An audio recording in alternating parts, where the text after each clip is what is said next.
court to God. The white man is the devil. See, I've been in here for a little minute. You know what I'm saying? And I see niggas, they like to talk a lot. They like to claim leadership. They like to claim this and that. You know what I'm saying? They like to be above what they really is and have authority. But they don't really need that authority. They don't really know what to do with that leadership. You understand? You hold hands with this boy, your ass need to stop and ask you to give a damn what you talk about. Don't give a fuck what you believe, nigga. Gotta stand up and serve my God. We don't pray on our knees, nigga.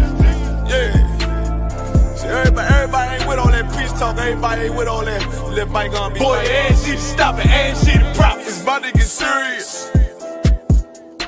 When they hit us with dope and kill us with crack, where the fuck with your leaders? I'm curious.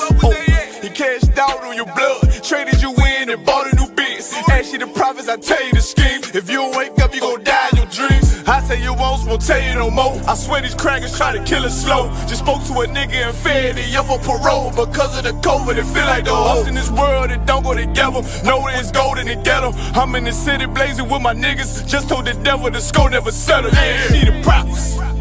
I'm tired of these niggas keep talking about, you know, you respect my religion, I respect your religion. Boy, your ass need to stop and ask you the prophets. You know, like we all come together. Cause you know what I'm saying? They say God so loved the world. God so loved the world and boy, your ass need to stop and ask you the prophets. Don't give a damn what you talk about. Don't give a fuck what you believe, nigga. Gotta stand up to serve my God. We don't pray on our knees, nigga. Yeah. Hey, gentlemen, y'all, we don't pray on our knees, nigga. Gotta stand up. You know what I'm saying? Boy, your ass need to stop and ask you the problem. Step, I'm solid for show. To them fake niggas, stay silent, I got it, let's go. Let's go. I ain't taking no losses, ain't no talking when we got the flow. Ain't no peace, just play with your own. I'ma be loyal to the right arm. Tell them we can't keep it slate.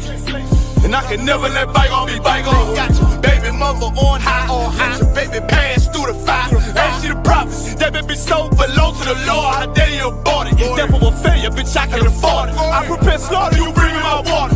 Plus your leaders weak, let them lies slip through their teeth. Their ass need to stop and ask you the prophets.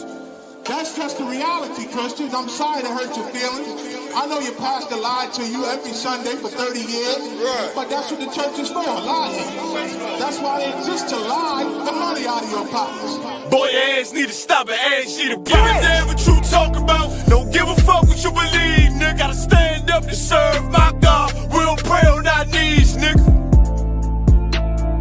We don't pray on our knees, nigga. Gotta stand up to serve my God. We don't pray on our knees, nigga.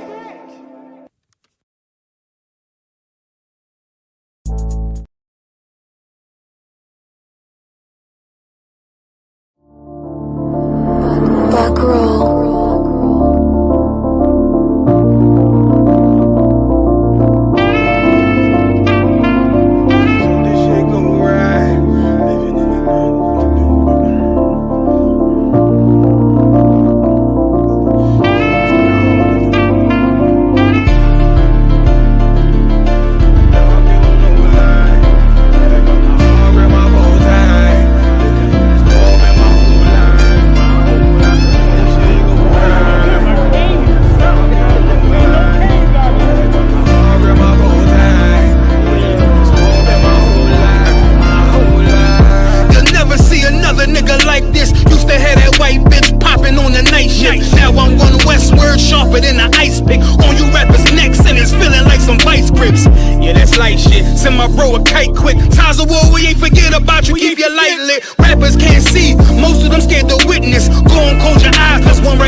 All right. If you can hear me loud and clear, type a 1 in the chat. If you can hear me loud and clear, type a 1 in the chat. Let's see who all we have in here. Shalom, Princess Nazam. Shalom, Just Art and Paint. Shalom, Trinidad, I see you. Shalom, Shapat, I see you. The brothers in DC that I cannot see, but I know you there rocking and rolling. I see you in spirit. You understand? All right, we got one from Princess Nazam. Shalom, Let's go. Yahweh Shemsberger Thumb. Who is that? Salake sir, prison officer Matkwak and prison officer Makakobal. Most High Christ. Good to see you, Trinidad. Good to see you. Right? Sir. Yoshibrekah Thah. Akira, I see the one. All right, let's go ahead and clap it up then. Right. Shalom, Israel. Shalom. Yahweh Bahashim, Yahweh Shai Baraka Thumb to the brothers. Yahweh Shamar Alathup Bahashim, Yahweh Shai to the sisters. We are the Israelite School of Universal Practical Knowledge. Started out of 1 West 125th Street out of Harlem, New York, under commanding General Yahanna. We are not affiliated with no other Israelite group or Christian organization, and we teach the truth according to the Bible. And that's that blacks, Hispanics, and Native Americans are God's chosen people, according to the biblical records. You understand? Shalom, Barak Wanah, Shalom, Akira. If y'all haven't done so, everybody hit that thumbs up, hit that like button, and share the stream. You understand? Captain Mashak will be down shortly. You understand? The mighty Captain Mashak. He will be down shortly. In the meantime, any questions you have, type your questions in the chat. Whatever questions you may have, type your questions in the chat. Hit that thumbs up and let's share the stream. You understand? Also, give yourselves a hand if you made it to the Passover. You understand? Give yourselves a hand. It was a glorious, glorious event. And for those who have not been to the official Passover, the I.S.U.P.K. Passover, because that's the only Passover that exists. Everything else is just Sunday dinner on Saturday. If you've never been to the official Passover, you do not understand what you are missing out on. You understand? It's like the greatest family reunion ever. It's excellent. You understand? It's so excellent that if I could, like I said last night, I would pay money for us to do it all over again this weekend. The 12-hour drive, you understand, all the suffering to get down there and all of it. I would do it all over again this weekend if we could, just to see all the brothers and sisters all over again, because that's how much of an excellent time it is. And if you're not in the UPK, I'm telling you, you're missing out. You're missing out. Your soul doesn't understand what it's missing out on. You understand? Until you come home and you finally understand, this is what I've been missing out on all this time. You understand? Whatever you call yourself doing on your own, it's not working.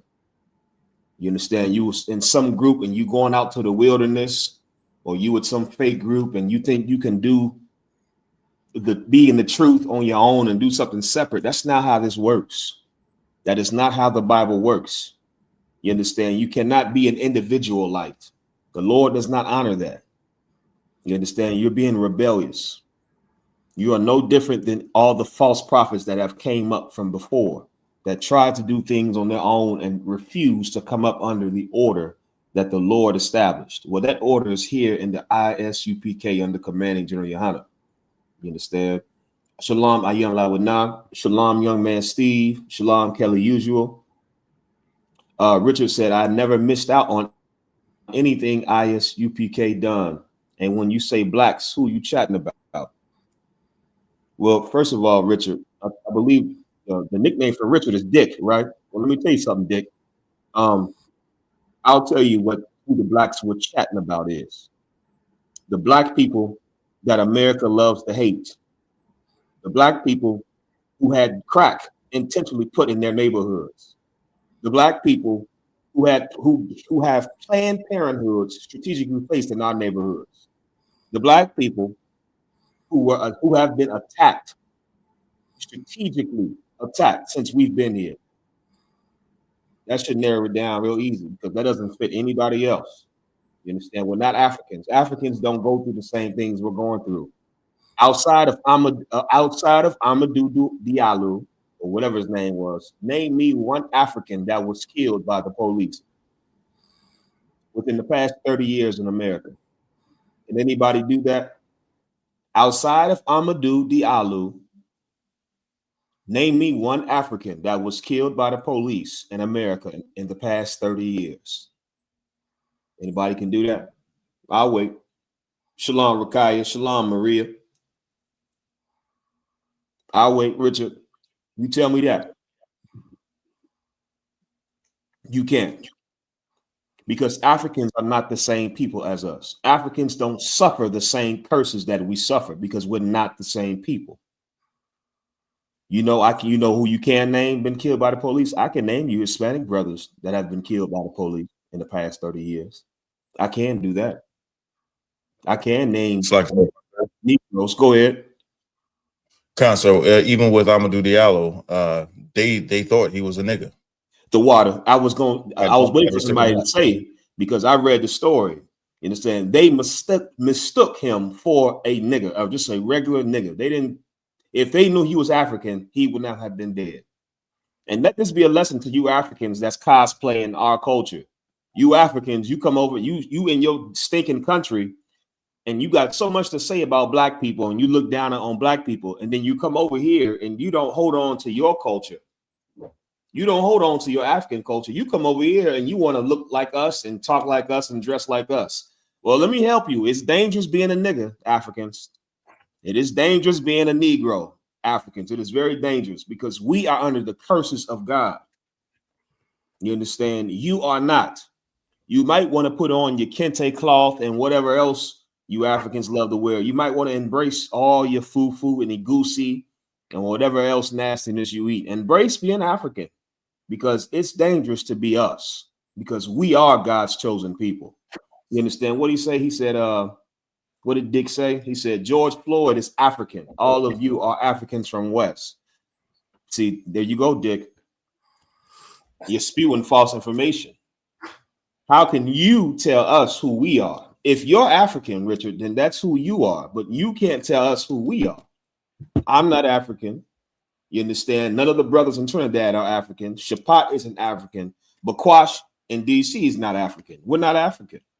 Nor are we from Africa. You understand? And that's a lie that comes from the white man. You want us so bad to be who you are. When we don't suffer the same way y'all suffer, when y'all don't suffer the same way we suffer. And furthermore, nobody wants to be African. Nobody copies African. Name me the African Michael Jackson. Name me the African Beyonce. Name me the African James Brown. Y'all had one cat that I know of, and his name was Fela Kuti. And the only reason why I know him because I'm a musician, so I know a lot of music. But y'all had one African star that I know of, and his name was Fela Kuti. And you know what they said Fela Kuti was like? Anybody that's familiar with music, they said Fela Kuti was the African James Brown.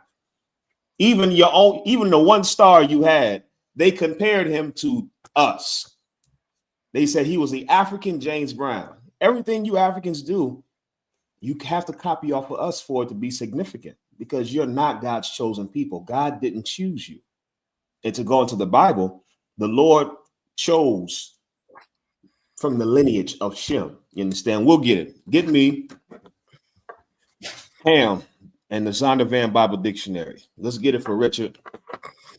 And so I don't think Richard is an African. I think Richard is a Negro that wants to be African because he's ashamed of being a Negro. And I understand that because that shame has followed me my entire life until the truth. You understand? Many of us look at the conditions of our people and you're embarrassed to be black. You're embarrassed to say, these are my people. You look at the way we live our lives and the way we interact with each other, and it's embarrassing. It's absolutely embarrassing. And outside of the truth, there is no incentive for you to claim your own people. So it makes sense why we would want to be African, because in our mind, Africans are not, they're not, their culture isn't as, they're not as bad as we are. Whatever you have trained yourself to believe from the white man. You understand? Shalom, Hawar, I see you. Shalom, young man Kev, Black Dazzle, young man DeCarlo. Right? Whoever has it, please read that. Ham in the Zondervan Bible Dictionary. The youngest son of Noah, born probably about 96 years before the flood. Stop right there. Ham is the youngest son of Noah. Noah had 3 sons, Shem, Ham, and Japheth. Shalom, Sawab, I see you, mighty man. Yeah, shalom, Shkata. Yevashbekatah. Right? Noah had 3 sons, Shem, Ham, and Japheth. This is very important to understand because Noah comes from the lineage of Adam. Somebody hold 2nd Esdras chapter 6, verse 54. You understand? From Noah's 3 sons is where you get every people that exists on the face of the earth. The water. From Noah's 3 sons is where you get every race, meaning every race can trace their history back to one of Noah's 3 sons, Shem, Ham, and Japheth. Noah is a direct descendant of Adam. So when you hear people say we all come from Adam, that is true. That is an actual fact. Everybody that exists on the earth today is a bloodline descendant of Adam through Adam's great-great-grandson Noah and Noah's 3 sons, Shem, Ham, and Japheth. Now we're reading about Ham. Ham is the youngest son of Noah, and he was born probably about 96 years before the flood and was one of 8 people to survive the flood. Who were the 8 people that survived? Noah, Noah's 3 sons, and they all had wives. That's 8. Those were the 8 people that survived the great flood. And for those of you that believe that the flood story in the Bible is not true, you're just unlearned.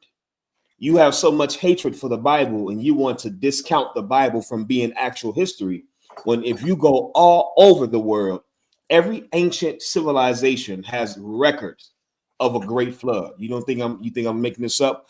Go look up the ancient East Indian Vedas. The Vedas, or they call the Vedic records from the Indus Valley civilization, which the white man says is one of the oldest civilizations. They have a record of the flood. You understand? You go to Ham, ancient Hamite civilizations, they have records of the flood. The Asians, they have records of the flood. Why is it that all these different civilizations that grew separately all have a record of the same event happening? Is it that they all convened together to create this lie, to create this conspiracy? Or is it that this is something that happened? It was a world event and every culture recorded it. That's what happened. The flood actually happened and there's record of it in every culture because we all come from the people that survived the flood. Well, Ham was the youngest son of Noah. Now let's read about this Ham right here. This is very important. Please keep going. Okay. And one of the 8 persons to live through the flood, he became the progenitor of Stop the right there. race. Start right there. Richard, if you're still there, type in the chat, what does the word progenitor mean? Since you're so intelligent to tell us who we are and who we aren't, just tell me what the word progenitor means. Meanwhile, everybody else, type in the chat what it means. Type in the chat, what does the word progenitor mean? It's a simple thing. Richard, if anybody in the chat beats you, I don't know what I'm to tell you. Because you were quick to tell us who we are. So you should be quick to tell us what that word means, since you know so much. Oh, wise one. Oh, wise Richard. What does the word progenitor mean? Shalom, Shapala, I see you.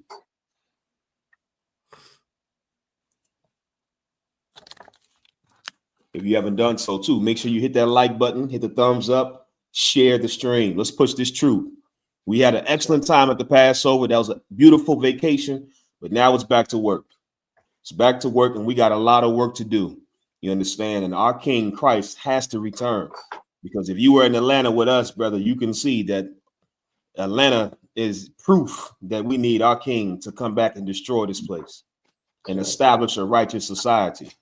That's right, Hawar. That's right, young man Kev. That's right, Princess Nazam. The father or forefathers. That's what the word progenitor means. The forefather of. Just like Donald Trump is just like George Washington is the progenitor of white people that live in America today. Thomas Jefferson. That's why they call them the founding fathers or the forefathers of America. Well, Ham is the forefather, you understand, of these particular people. Go ahead. Okay. the progenitor of the dark races. Of the dark races.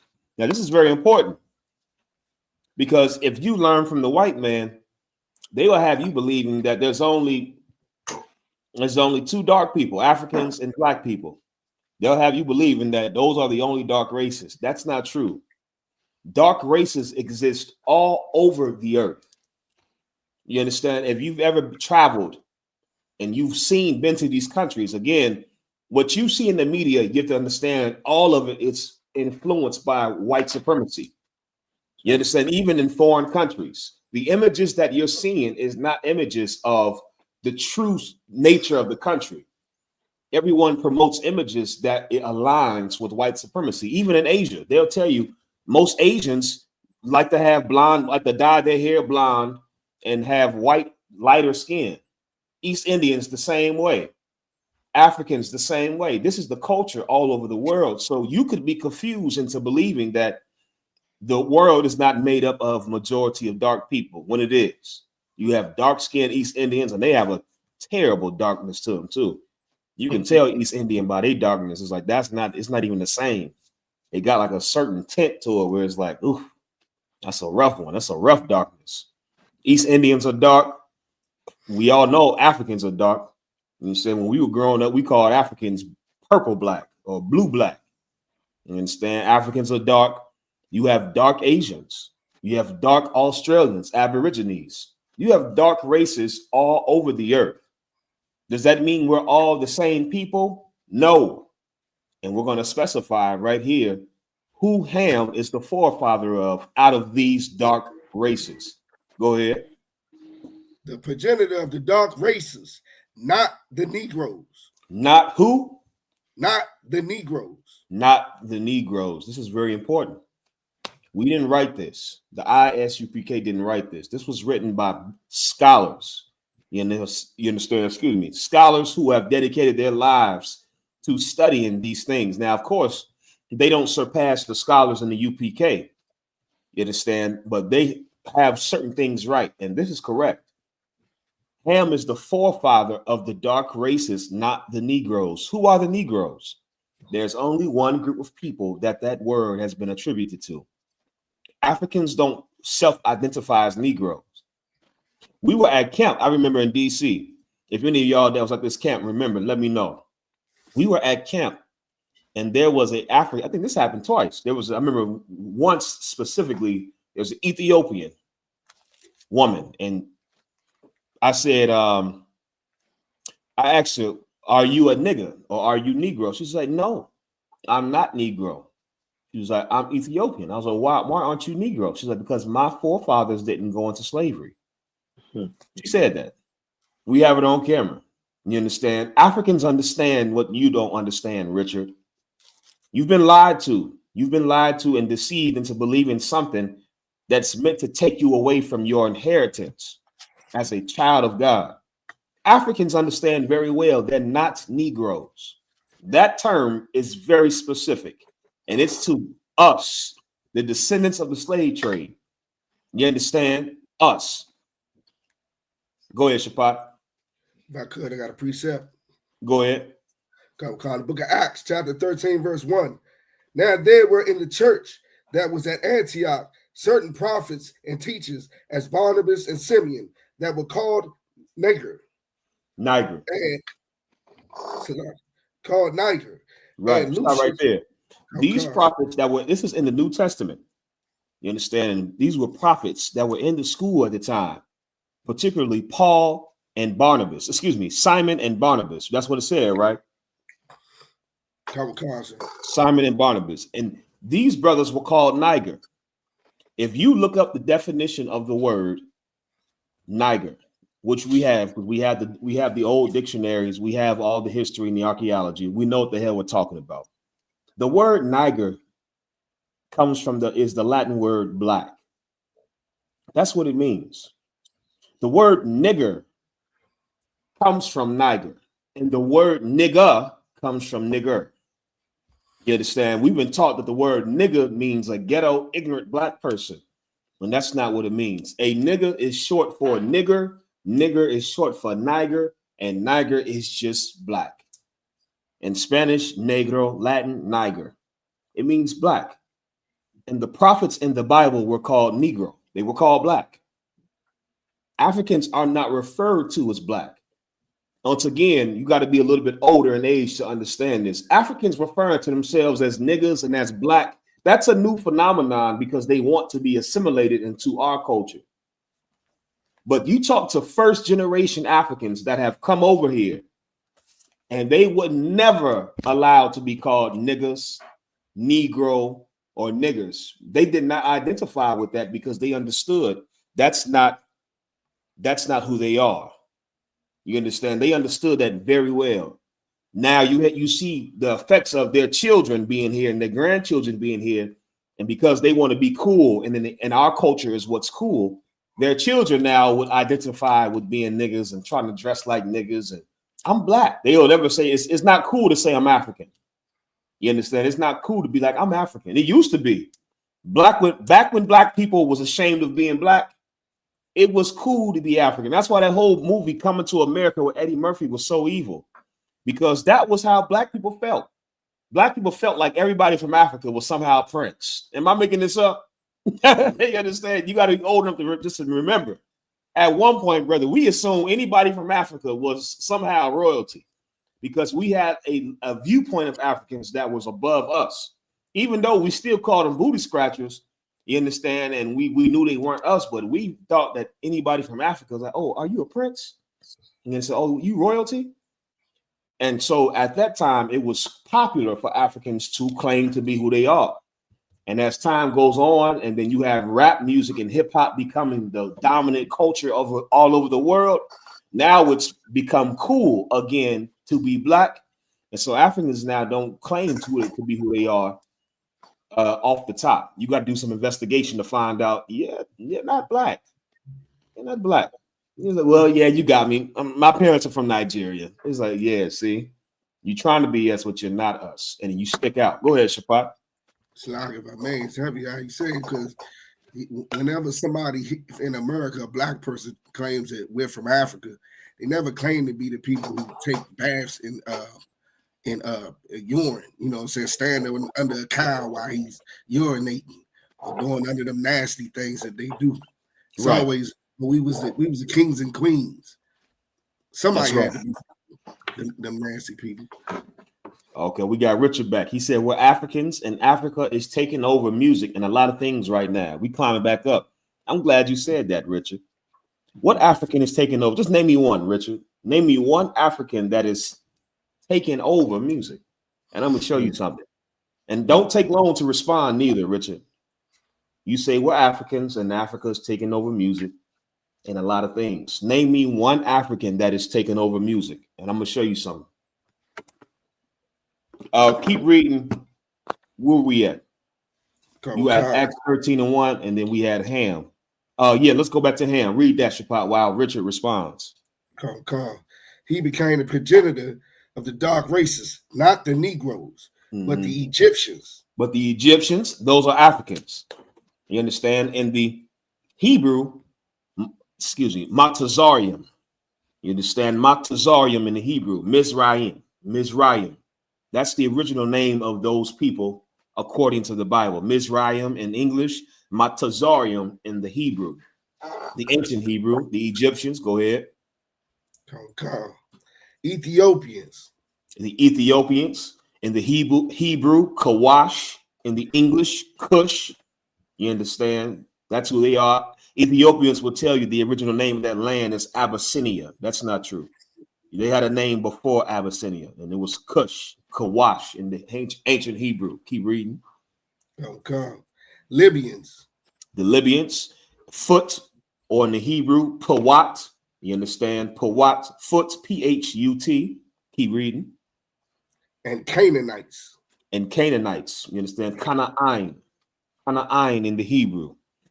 All the people that come from Ham are Africans.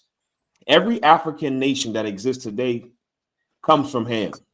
Every single one. Your Nigerians, your Ghanaians, all of them. They all come from one of those forefathers.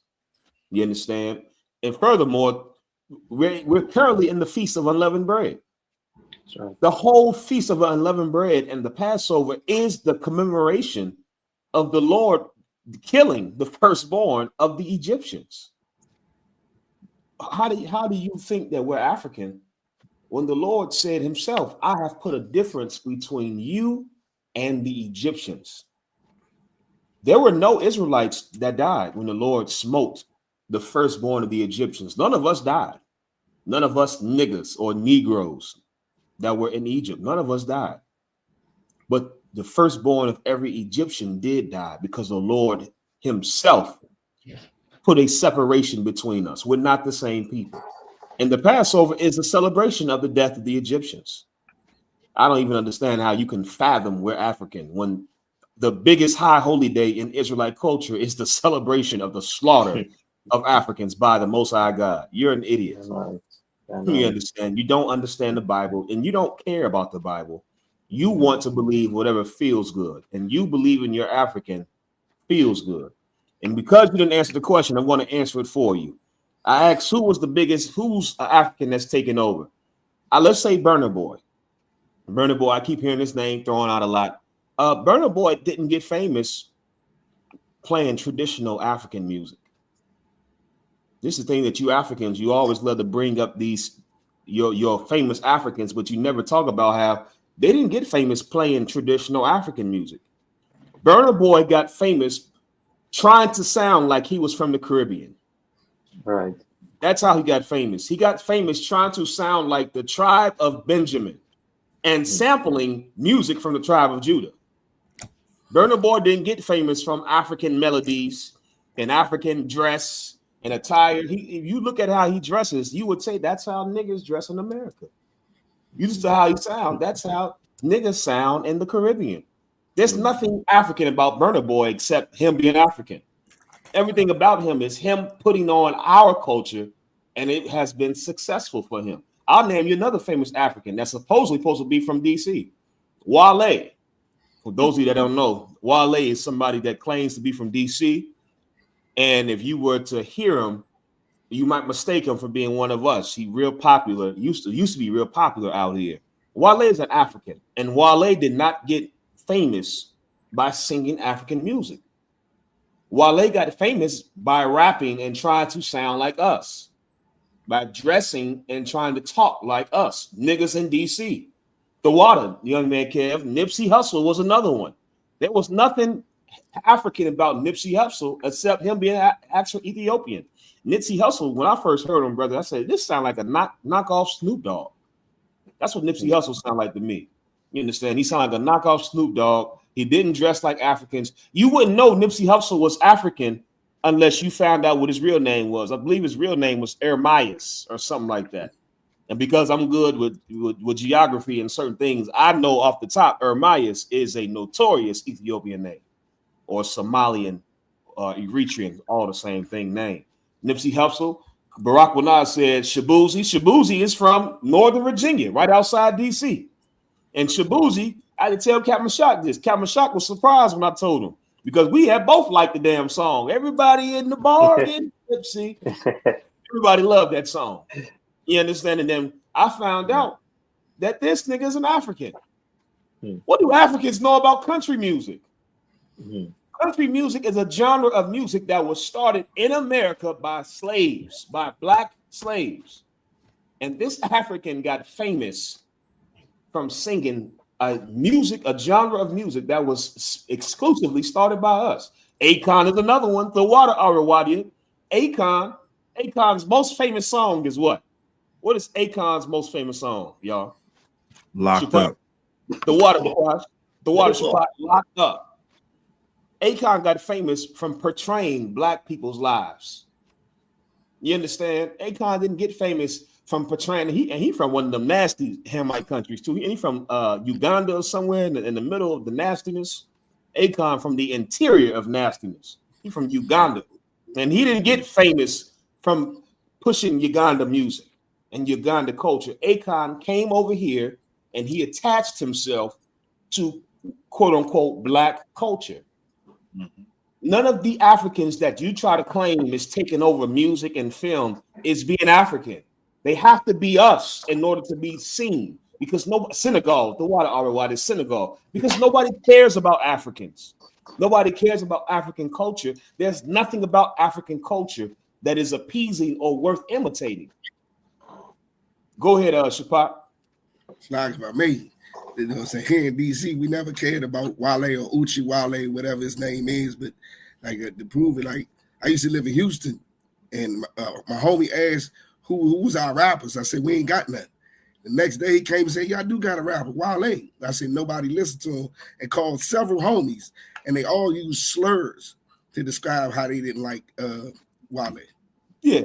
You talk to actual people from DC and from Maryland and Virginia, they don't claim Wale because they understand Wale is an African pretending to be a nigga from the ghetto.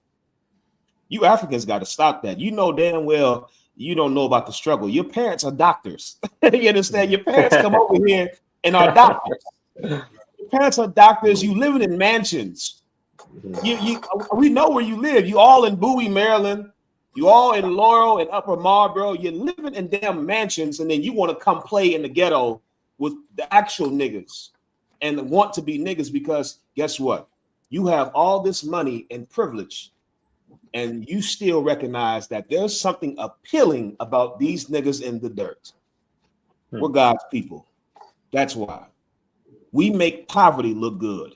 We make suffering look good. You couldn't make living good look good. You understand? Like, you living good and you couldn't even make that appealing. You're not God. Africans aren't God's people. And I know y'all want to claim them so bad. They're not us. And you talk to some of them older Africans and they still hold on to their culture. They're African. You understand? They won't claim to be anything else but who they are. Shalom Tazaliah.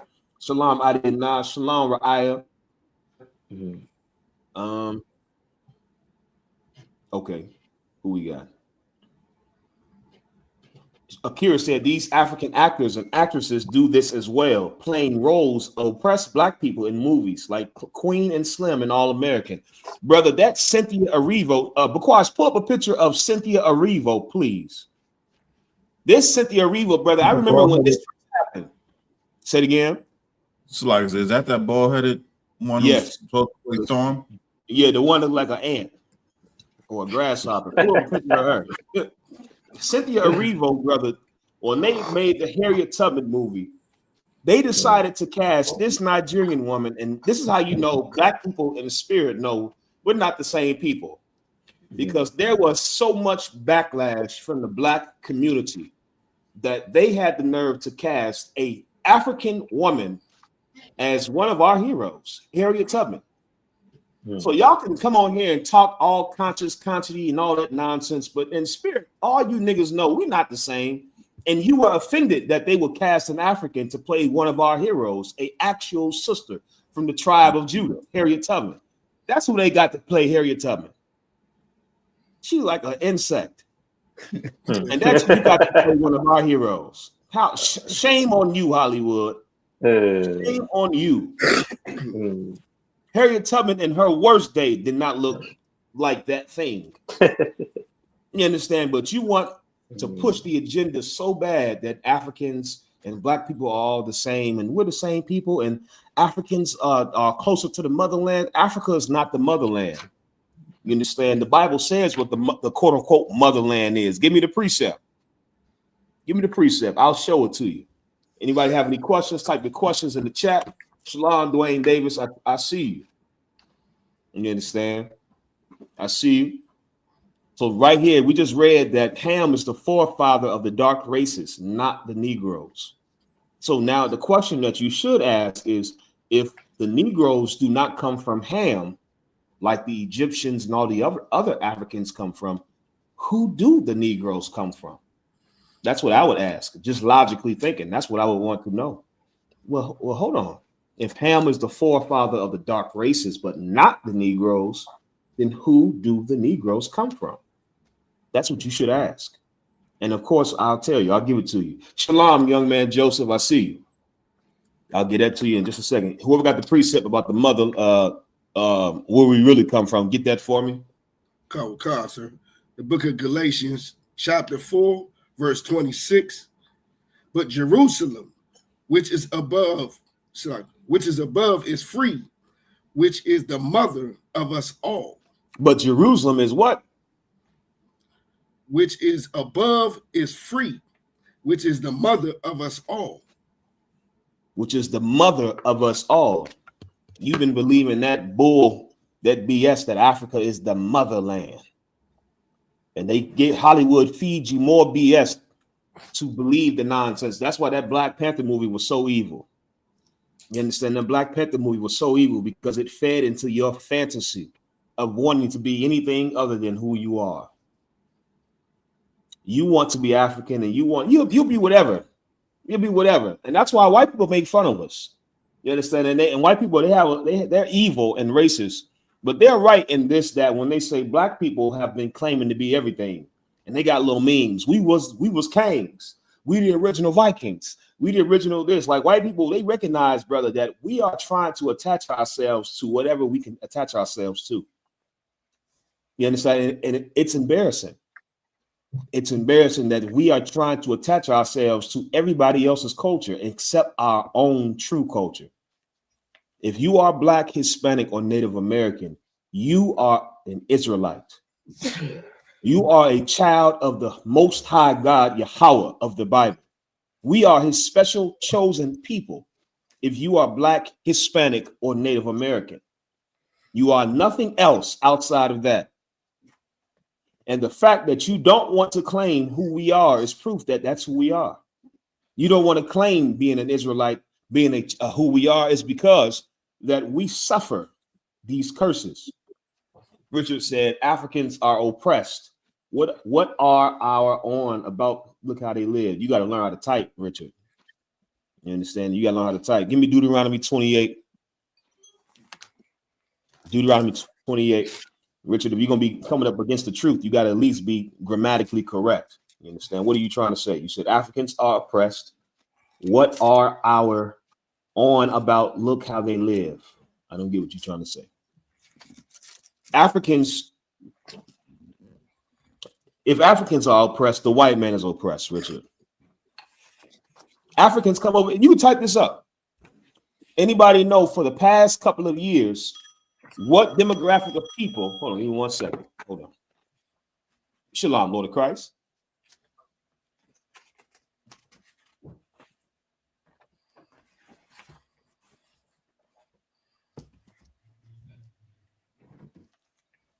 Right? You can look this up on your own. What immigrant group has been the most successful in America within the past 15 years? You can look this up. Anybody want to take a guess? I want the specific country too. I want the country. What immigrant group has been the most successful within the past 15, 20 years in America? SHALAM? Nigerians. There are many articles you can pull to find this. And Nigerians, the water, Megan Dyer, Nigerians pride themselves on this fact. That's right, Imani Hamilton. That's right, young man Joseph. You understand? Nigerians come over here, brother, and they get degrees and they get six-figure jobs and they get put up high among us. You gotta live. You live in the DMV. It's not hard to know this at all. If you live in DC, Maryland, or Virginia, this is very easy to see. You understand? The Africans are the ones that come over here and work as correctional officers in the prisons and abuse Black people and Hispanics, because Africans come over here without a record. So they're able to get these jobs and get paid all this money as correctional officers. They're able to get these government jobs and get security clearances. And they're the ones that have all the mansions throughout the DMV, driving Mercedes and Benzes and BMWs. Shalom, Shapara. Richard said, I said, what are you talking about? Africans go through the most pain. That's why I.S.U.P.K are false prophets. No, Richard, you're a homosexual. That's what you are. You understand?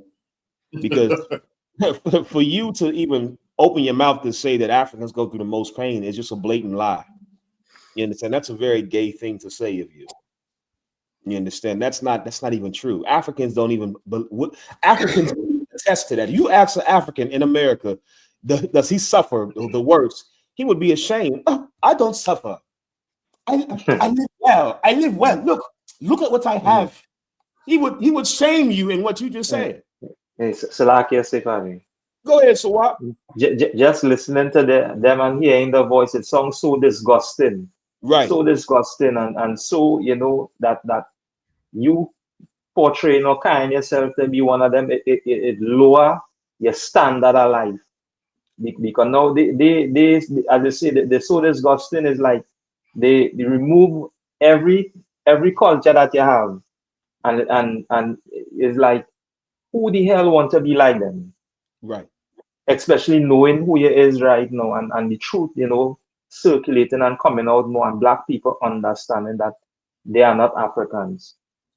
But look how quick, you know, as we say, revoking that title. Yeah? Right. So, yeah. The water, Sawap, what you said is so heavy. It's a low thing to put yourself the same as them. And I'm going to show you why. Let's get Deuteronomy 28. Start at verse 1.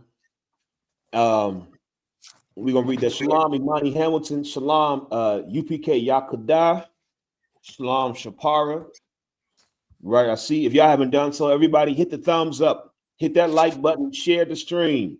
You understand? We had a good vacation at the Passover, and we enjoyed ourselves. But we got work to do, brothers and sisters. Clearly. Right. You know what's sad? Richard is I'm willing to put money on it. Richard is not even African. I'm willing to bet money. Richard is a nigga like me. And he's fighting because Africans don't fight this hard to include black people. Right. Africans don't fight this hard to include black people. It's only us that fight to somehow to make this connection between Africans and black people. We do that because we're the ones that have been robbed and spoiled, like the Bible says. Africans are not robbed and spoiled. They have their family name. That name that they have, their last name, that has been their family name for as long as their history can retrace. Through all the various slave trades and wars in Africa, they have kept their family name. And you ask the African, again, because you don't have culture, you don't understand the things that people who do have culture pride themselves on. That last name that Africans have, it's a sense of pride. Them knowing who their father was and who his father was and where they came from and the original land that they dwelt and what tribe they are. They take immense pride in that. You don't have that because you are the people that the Lord said would be robbed of that thing, would be stolen. You understand? You would be the people who would lose that identity. Africans are not that people. And Africans have not been destroyed the way blacks and Hispanics and Native Americans have been destroyed. Read Deuteronomy 28:1, please. Go. Deuteronomy. Let Trinidad get it. Let Trinidad get it, please. Okay. Deuteronomy chapter 28 and verse 1. And it shall come to pass, if thou shalt hearken diligently unto the voice of the Lord thy power, to observe and do all his commandments, which I command thee this day, that the Lord thy power will set thee on high. The Lord will set thee where? Above high all nations of the earth. Stop right there. This is very important. Skip down to verse 15. This is very important. For those of you that don't understand, if you are Black, Hispanic, or Native American, there are only two positions in life that our people will ever be in. And the Bible is going to give it to you. If you are Black, Hispanic, or Native American, which is the 12 tribes of Israel, there are only two positions that we are going to be in life. And I'm going to give you those two positions according to what the Bible says. Let's read verse 15, please. Deuteronomy chapter 28 and verse 15. But it shall come to pass, if thou wilt not hearken unto the voice of the Lord thy power, to observe and do all his commandments and his statutes, which I command thee this day, that all these curses shall come upon thee and overtake thee. Keep reading. Verse 16. Cursed shall thou be in the city, and cursed shall thou be in the field. Meaning, wherever we go as a people, these bad things, these curses would follow us wherever we decide to go. Did anybody catch what I'm saying? Anybody got the answer to what I'm asking? What are the two positions that the children of Israel could possibly be in? There's only two positions that we can be in as a people. Shalom, Anya, I see you. Young man Joseph says, Slaka Adawan, didn't an African apologize for selling us to the DC camp when General Yahanna was down in DC? That happened in DC, and that happened in Times Square as well, where African apologized for selling us, and in DC, and it happened all over. It happened so many times, brother. I can think of 4 accounts in my mind where I've seen that happen. That's right, Shapar. There's only 2 positions that we can be in. Shapar said heaven or hell. Young man Kev said on the top or the bottom. Megan Dyer said on the bottom or the top. That's what you need. The Lord gave us 2 options. You do what I say, you follow my commandments, and I will put you above everybody. Above everybody. You would be above every nation that exists on the face of the earth if you be obedient children and do what I say. Or you disobey what I say and you don't do what I tell you to do, and you don't follow the laws, statutes, and commandments, and I'll put you underneath everybody. We don't have the luxury of floating in the middle. We don't have the luxury of sliding through the gray area and being in the middle and kind of suffering, but kind of still doing good. Either we are ruling the earth or the earth puts their foot on our necks. It's not hard to see what the current condition is right now, because everywhere we go, we are the servants. Everywhere we go, we serve somebody else. For all you people that see, go ahead, buddy, man. Put Trinidad on the screen, please. The water for the pictures too, Bakwash. Trinidad, you hear me, God? So like we got a slight delay. My bad. I'm gonna let you speak. Oh, Cap here. Yeah, I was just letting you know I was in the room. You want to go ahead and finish your breakdown for the brother? Kawakan, sir. Kawakan. So there's only 2 positions that we'll be in: above all nations or underneath all nations. Africans are not underneath anybody, you understand, except fellow Africans. And of course, the white man who they love. Africans come over here and they get up high among black people. You see it in the DMV in this area all throughout. Africans come over here and own all the clubs. And here's the irony in what they do. They come over here and get all the clubs, and then they name it a Benjamite spot. They act like it's a Jamaican spot or a Caribbean spot. And you go look at who the owner is, and it's an African owning it. Like, how come an actual Benjamite can't own the club? It's because Africans are not underneath the curses that the true children of Israel are. Richard, we're not African. You could let that lie go. Stop it, Cap. Stop it. No, hey, 2 out of 2. 4 out of 2. Zach, I don't lean on your heavy today, brother. I realized I could survive Christianity. I could survive Atlanta. But whatever, that motherfucker is boxing me back up. Cat, I'm over here sweating like a dog right now. I just asked McQuash for another paper towel. I'm like, I'm gonna be up here. The only thing I had to do after all the sweat is say ha. Damn, man. Give the Lord a hand, the Most High Christ a hand for a glorious Passover. Give Command Johnny Hannah, the general, a hand for holding it down and putting it down. It was a glorious event. Anybody who was there know what we're talking about. The shit was right in the spirit. Atlanta itself, though, that city got to burn.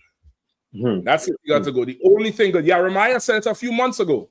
He said the only thing good in Atlanta is the I.S.U.P.K and Command Johnny Hannah. And I see exactly what the hell he's saying now. The Christianity is thick, It's thick. And by the Christianity, I mean the LGBT. That's what I mean by the Christianity, the LGBT. You know what I mean? So we're going to get into a bit of the Easter for whatever remains for the class. Easter is not Passover, right? Easter is absolute Christianity, and it's LGBT as well. All right? Was there any questions? Go ahead. Live, sir. Not yet, sir. Okay, no sweat. Bukwash, we had any? Okay, no sweat. Since you had a question before, right? You text me about it. Go ahead and ask, all right? You might could leave one over there. We have two, right? You might could leave one over there right on the thing. Since when you're done, just put it right on this brown drawers thing right here. No sweat. So like I said, if I may, the question was for the Feast of Unleavened Bread, what would be considered unlawful? Like for instance, concerning candy, like a Twix or a Snicker or Butterfinger or anything like that, like chocolates per se. Okay, so candy is different. It depends on what you're eating, right? So you said Twix. I believe you asked me specifically about Twix in the text. Okay, Twix, somebody could look it up, right? Twix, I want to 90% say that it is unlawful during the feast because of the wafer. The wafer is fluffy. Usually that's how you could tell. The fluff, see how wafers are just kind of soft and brittle? It's not like a piece of chocolate from Cadbury, which is just chocolate. You get the point? Chocolate and maybe, or almonds with the almonds in it, or, whatever other chocolates you all like to eat, Snickers and shit like that. All right. Usually stuff with wafers in it. Ice cream cone. You gotta put the ice cream in a cup for unleavened bread. Right? I believe that stuff has leavening in it, and that's what's make it kind of give it that softness or fluffiness, that type of thing. You looked it up? I got it, sir. Go ahead. What does it say? Kawakan, the wafer, like you said, sir, it has the enriched flour, sugar palm, and the baking soda in it. It has the baking soda in it. So anything with a wafer, you want to stay away from. All right, you want to stay away from. Really, if you're confused, because Esau makes stuff, life in America, and by America I mean not just the land mass America. What's going on? No, don't mute everybody. Wherever the sound is coming from, just let me know. Is somebody moving something around? Shapat's chair. Okay, Shapat, are you getting that feedback from your chair? You could hear me? Okay, don't unmute him. I want the sound. I want when they say something I could hear it readily. Don't mute him. Salaki, unmute him. Right? Everybody's on. Okay. All right, solid. Right. America's lifestyle is one of pleasure and convenience. So it's very hard to go without anything for a period of time. That's why for most people in America, fasting is like a death sentence. You know what I mean? You should hear the excuses round about 6 o'clock on Day of Atonement. You get the point? It's just the lifestyle in America. So something that's specific as leavening, it requires you to do work. It requires you to read everything, which means you have to delay satisfying your want at the time. And that's the whole exercise, really. The whole exercise is you not doing what you want to do, but you surrendering to someone else's will, which is the Most High's. And you're going to have to be vigilant about it, right? You're just going to have to be extra vigilant about it. Now, since I believe you're giving me a scenario that this happened, you'll just, you'll consume the Twix unknowingly, right? So now, in a situation like that, you all are young in the truth. That happens more often than you think. And it's not the end of the world, right? It happens more often than you think. Don't even worry about it. What you want to look at is the motive. Did you sit there and be like, fuck it, and eat it? You just ate it because it was there. Just ate it because it was there, correct? Okay, you did not willfully break the fast. This was youth. This was being young. And now that you know what happened, what you want to do is just fall right back into line and make sure this never happens again. So that's why we say clear everything out. That Saturday morning, brother, I had more trash out of the hotel room than, I would like to confess. I'm looking at the thing on the ground. I was like, I could eat that shit before I go. I don't like to see food waste. You know what I mean? So, you know what I'm talking about? What is it? That nigga belly bust than good food. That's the saying. And I had to tie that shit in a bag outside the room as I'm leaving for Passover, because by the time I come back, I'll be in the feast. and I do not want to make an error. So you just want to be vigilant in the future, right? It happens more often than you think, especially when this is like your first or second time. After a while, you just start to pack everything away. You'll plan better. That's what you want to do. You want to plan.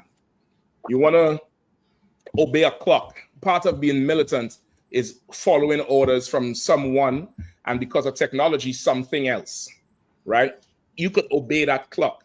So you could set an alarm every Passover around 12 noon. Clear the house of leavening.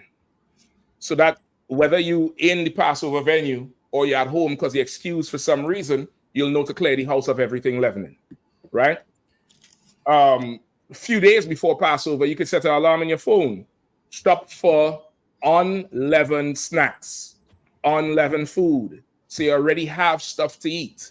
You get the point? You already have things there that you could snack on, so you don't accidentally, shoot a whole Twix commercial, a hungry commercial in your car or in your house or wherever. It happens. So in a situation like that, it happens. You can just call your camp leader, explain what happened, and to clear your conscience. And the council will be just, don't worry about it, keep it moving. Just don't let it happen again. All right? But you want to do your research. You want to do your due diligence. Something else you could do is make a list. You can make a list of everything with leavening. So you know once it's not on that list, you could eat it. And you want to revise that list every few years because people change their ingredients. People change their ingredients a lot, especially now with the Jewish man with the kosher stuff, them animal rights people, the vegans. Those communities are very big and influential and could influence the economics of these businesses. So now they have more incentive to move away from certain things that they would have had before. You get the point? Come on. Spot had something. Come on up. It's like if I could, I got a precept, sir. Let me hear you. Come. The book of Proverbs, chapter 24, verse 16. For a just man falleth 7 times and riseth up again, but the wicked shall fall into mischief. Definitely, that's a good precept. I wouldn't really use it for this, though.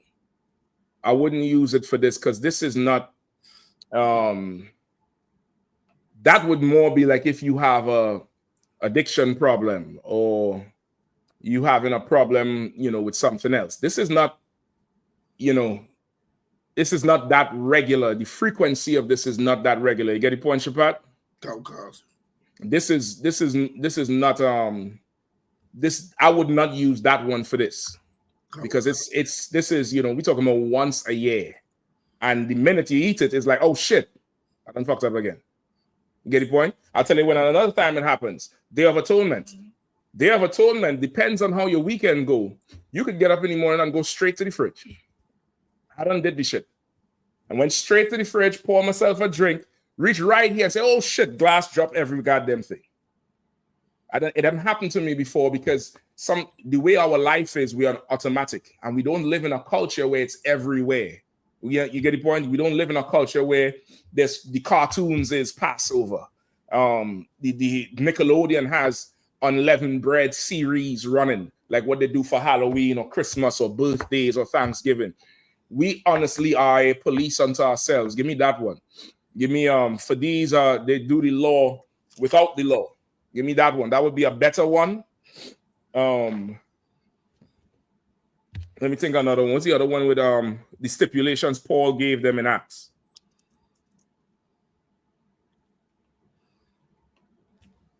That mightn't be good. Hold on.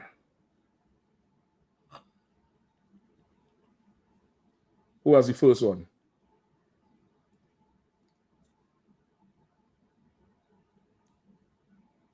What did I call for again? You call for we're doing the law without the law? Yeah. Anybody has it? Salaki, sir. Yeah, go ahead. Is it Romans 2 and 12? You could start there. Start there and I think go down to 14. Come, sir. For as many as have sinned without law shall also perish without law. And as many as have sinned in the law shall be judged by the law. So Paul is breaking down here. If you sin without the law, meaning without a priest to kick in your door, you will also perish without the law, meaning there's nobody who's going to drag you outside and stone you to death, right? And I was not to reference too much TV, but thanks to Bakwash had me watching every Western on Amazon. Bakwash put me onto that Yellowstone, and Yellowstone introduced 18 something and then 1923. And there's a series they're all linked together. And that 1923 series, they're trying to elevate this love story between this soldier and this slut from East Sussex, Oxford, England, somewhere. And they're trying to say, well, this is a true love story. And the bitch was a whore. She had a husband. She left the husband for the man, for the American guy. And in traveling back to America, they became shipwrecked. I mean, a ship that have no captain ran into them, turned the ship upside down. They sitting on the bottom of the ship in the open air, in the open sea. Get separated. She went through the whole immigration thing with the Irish on Ellis Island, and they violate her up in there, something horrible. The bitch get beaten up in the train station, face death, frostbite, lost, get all her fingers black and all kind of shit. And they're really saying these two forever is true love. She ended up dying in the end anyway. She's a whore. She left her husband for this American dude, but that's the white man's romance. Some woman stuck between two men, one she really, really likes and one she just settling for. And life is just, trying to be with this man who is not her husband, and that's the excitement. The bitch was a whore. Nobody dragged her out and stoned her for it, but she died anyway, and she died because she was a whore. That's what this is talking about here. Like, you don't have to have a priest who go and bring you to the council and present evidence. The Lord could just kill you. You get the point? He could just put you to death.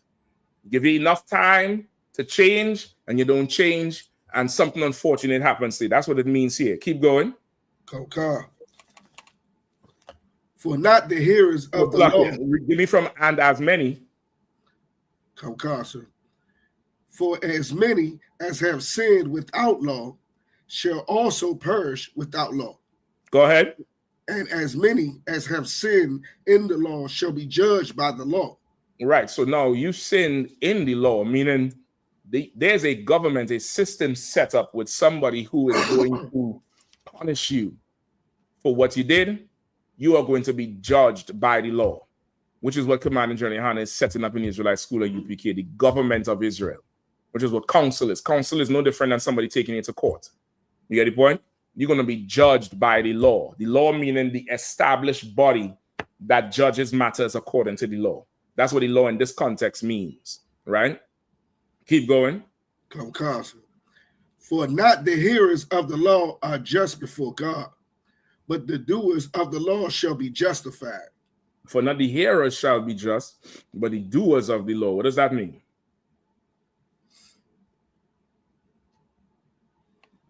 What does that mean?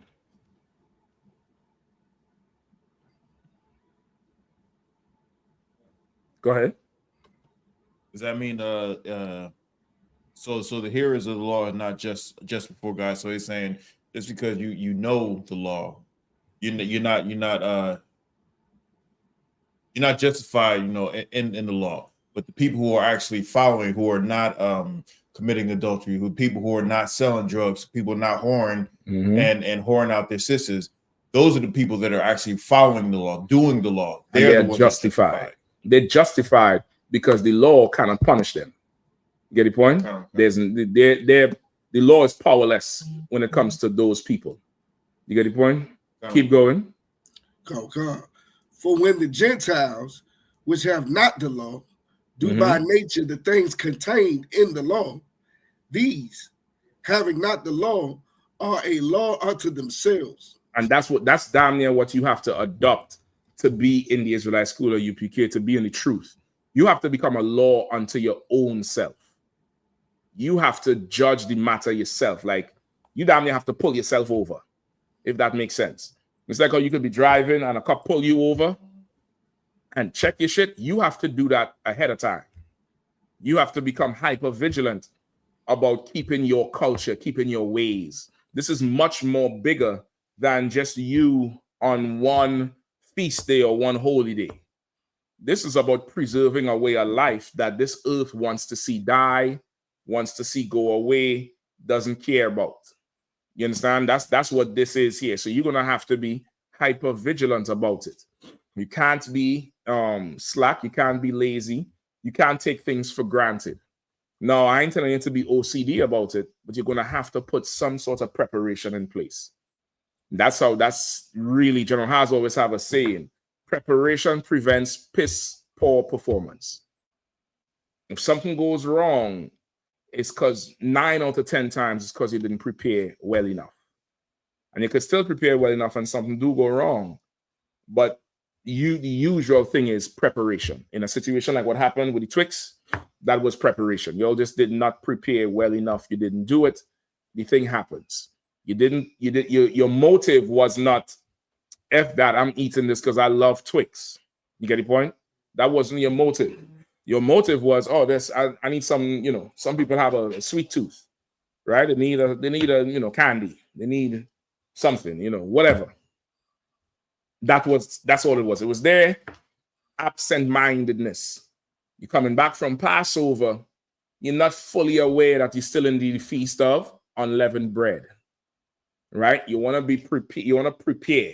Now, if you get wind of it, you're coming back together. Somebody say, hey, I think that have leavening. Check. That's all you do. Check. You have Google. You have a phone. You could call. You could Google it. You could Google it and then be like, I ain't too sure. Let me call. Just call. Right? You don't want to sit and let your conscience start to beat you, and then Satan use it as a door to just make you think a whole ton of shit. Get the point? It's just not it's not professional. It's not it's not mature. It's not being an adult. Something happened, just make a call. Just make a call, say what is going on, get the counsel, get the direction so you can move on and forget about it. You don't have to sit there and afflict your soul and afflict your spirit because of an error, a juvenile error you made that was not malicious.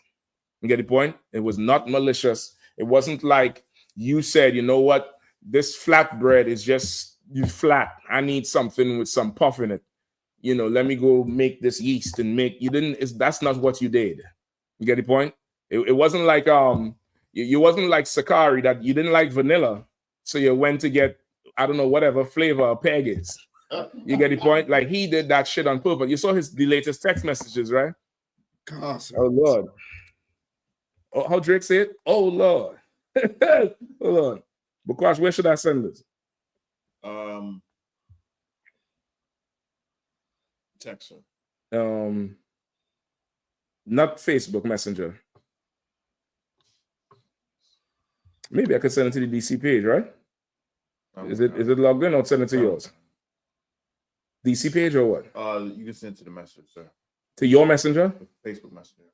The DC page messenger? Okay. Let me see. All right. So that's really it. You all want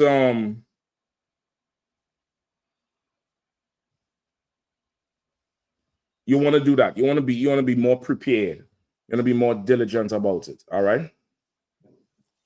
That's really the end all of and be all of it.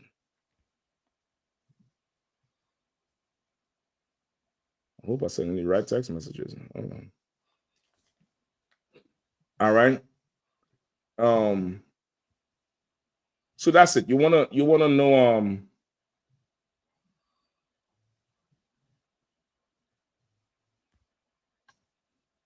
so okay. That's it. You just want to be on top of it, all right? You want to be on top of it. You want to get in the habit of making a phone call about it. You do the right thing, sis, by just asking a question is not a problem. You want to ask the questions, just so you don't afflict yourself. You could start afflicting your own self because you think you're just evil because you accidentally ate something you wasn't supposed to eat. You're still young in the truth. You're going to make mistakes. You get the point? You're going to make mistakes. It's like a kid at school offered some Twizzlers and they got pork in it. And they wouldn't know because it's candy to them. You want to just make sure you're not that kid in school. Prepare or ask. Even if you realize you made a mistake, make a phone call. Make a phone call. Hey, this just happened. What does this mean? Do I, could I continue? Does it mean the feast is over? You get the point? In a situation like that, the feast is not over. Just continue the feast. Just be more vigilant in the future. Right? Let me give you another scripture to help you out with this. All right, give me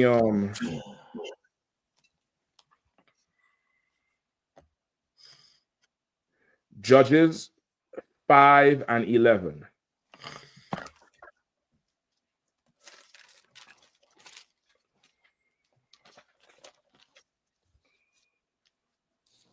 Come on. All right, let me get the trooper here to read. This is the book of Judges, chapter 5, verse 11. They that are delivered from the noise of archers and the places of drawing water, there shall they rehearse the righteous acts of the Lord, even the righteous acts toward the inhabitants of his villages in Israel. Then shall the people of the Lord go down to the gates. Right, like we are in that place where we are delivered from the noise of the archers. We are being delivered now from a situation of war that we were in with the Most High, with the heathens. Now we are not at war with the Lord anymore. The Lord was making war with us because we would not obey him. Remember, the Lord is not a mother, he's a father. He's going to make the house uncomfortable if you don't listen. You get the point? He's going to make war with you. And we are delivered now from the noise of the archers. And we're in a place where we're drawing water. Right? You think about where you draw water. You're trying to make a living. You're trying to live there. You want to pull water from the well. In the spirit, we're in that place now. Here, we are rehearsing the righteous acts unto the Lord. You get the point? That's what we're doing. We're rehearsing the righteous acts unto the Lord until we come up out of this place and have our own land. Go ahead. Have you ready? There's 3 questions. Okay, no sweat. We'll go with that. Don't remind me about the text messages though. And I have because them niggas they are. You Sakari niggas, boy, you gotta burn that shit. That nigga is a nasty nigga. Yeah, he's yucky. That nigga is nasty. Go ahead. I think he nastier than Nata. I hate to say it, but that nigga is nastier. Go ahead. What you got? Yeah. Okay. There's one question on the topic, and then there's 2 other questions. From Koala Come says, like sir, I looked up sour cream, and it said it makes yeast out of it, like fermentation. Is that also unlawful? I would say but let me double check. The yeast is from the fermentation. That's what they're saying. Okay. What you want to look at is if sour cream can be used as a rising agent, because this wine is also fermented and it also get bubbles and gas and shit. You can't pour wine onto bread and that shit raise up. You get the point? Beer has yeast in it. Those things are not raising agents. You understand? The whole thing here is the raising agent. So that's what you want to check. I can't really say about sour cream. You all know I'm from the islands, certain shit we can't get down with. So I can't comment on sour cream. Sour cream and grits, I stay far from. That's your argument. Come on, Bukwash. Slacking. This sister down at the Passover was making bread. I was, it was one of those late nights when she was coming in, she made some grits, and that was the second time I had grits in my life. Oh yeah.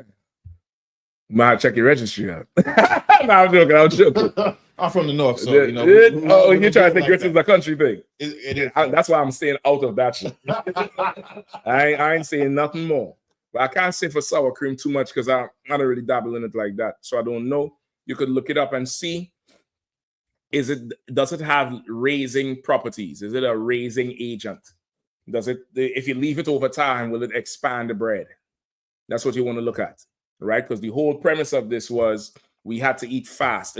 Everybody understand why you can't have leavening around? You understand it, sis? You understand it? Right? You can't have it around because we couldn't wait for that bread to raise during that Passover. We had to leave the next day.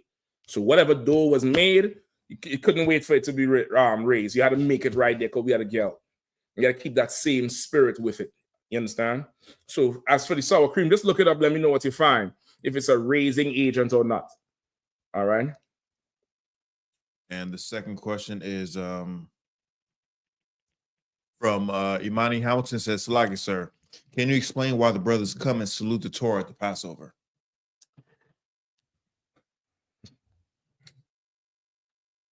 I may have to get that breakdown. I don't want to tell you my own understanding of it. It's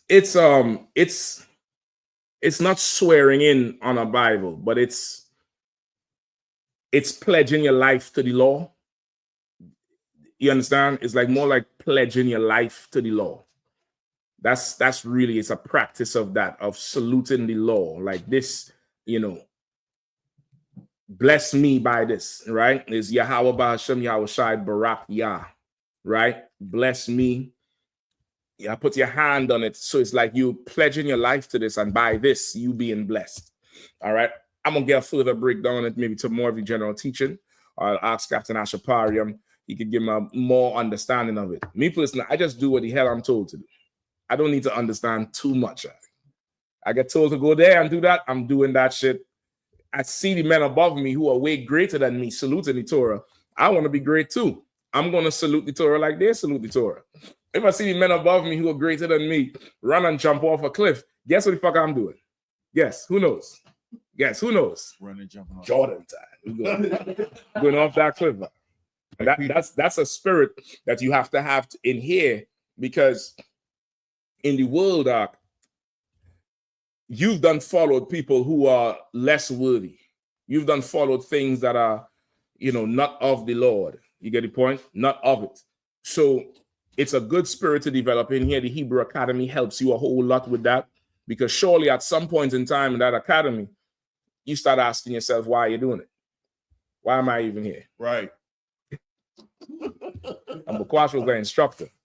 You start to ask yourself, what's the point? You get the point? What's the point? The point is training your spirit to yield to something else. All right. But I'll find out exactly what the salute in the Torah, you know, what it's supposed to mean. Read the question again. Is it where we get it from or what it's supposed to mean? You'll see me trying all kind of concoctions here. Sir, it says, sir, can you explain why the brothers come and salute the Torah at the Passover? Okay, I definitely know it's tradition. As for, you know, where it comes from and stuff like that, we'll definitely have to find out for you. All right. There's another question. Come on. The same sister Imani Hamilton says, sir, is it in the spirit of the high holy day to add ingredients like bananas or sweet potatoes when making unleavened bread? Is that in the spirit? Okay, it's not in the spirit, but you don't want to go make a whole cake over the shit. You know what I mean? And I'm gonna explain to you why. That's why. Find me it with the Exodus with the bread. Find me that scripture where they had to leave in haste.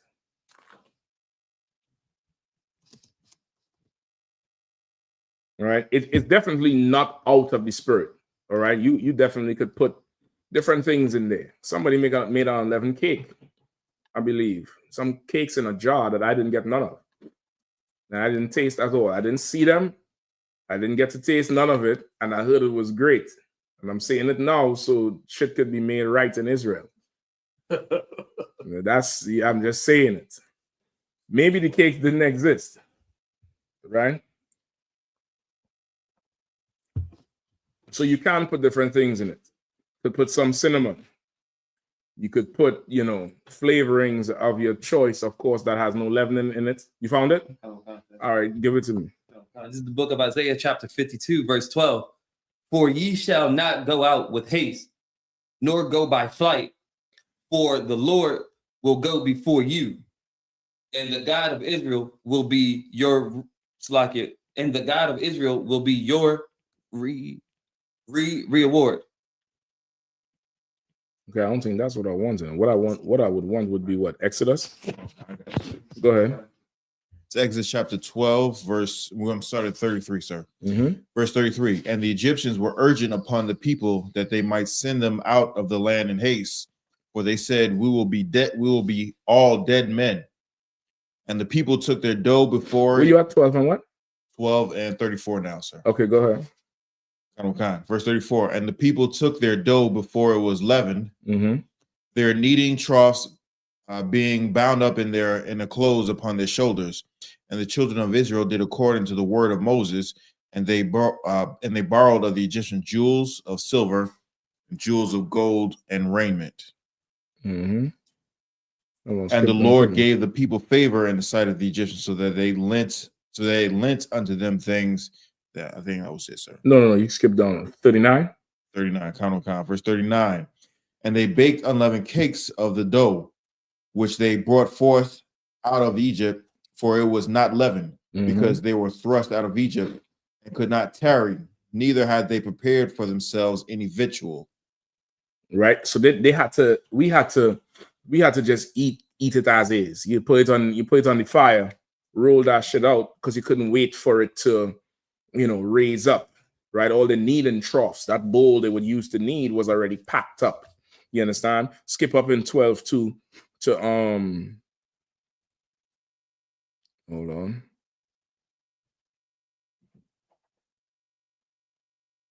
Verse 34 says that, they had their. Go ahead. Verse 34. And the people took their dough before it was leavened, their kneading troughs being bound up in their clothes upon their shoulders. Mm-hmm. Skip up to 14. Exodus 12 and 14. And this day shall be unto you for a memorial, and you shall keep in a feast day, and you shall keep in a feast to the Lord throughout your generations. Mm-hmm. You shall keep it a feast by an ordinance forever. Right. So even there it was declared that we keep in this feast forever. Right. We didn't have the kneading troughs that was in 34. So whatever they make together with the flour and water and maybe some salt, they roll that thing out and put it on something flat and made that, what they'll call unleavened cakes, right? Or even just a clump of the dough, right? Once it don't have no leavening in it, it don't always have to be that flat thing.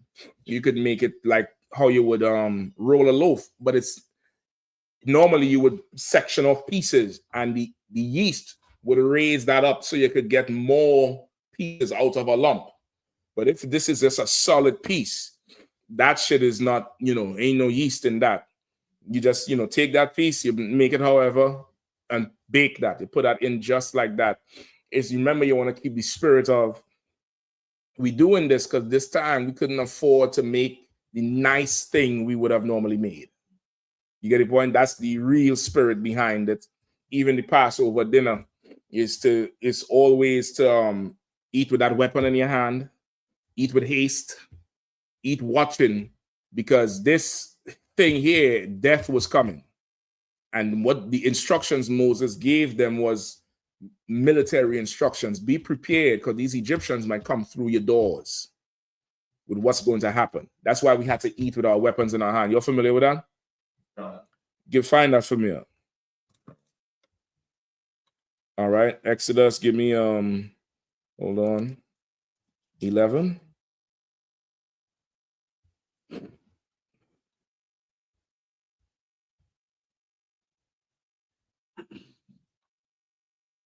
Like I say. Go ahead. If I may, is it 12 and 11? Let me hear that.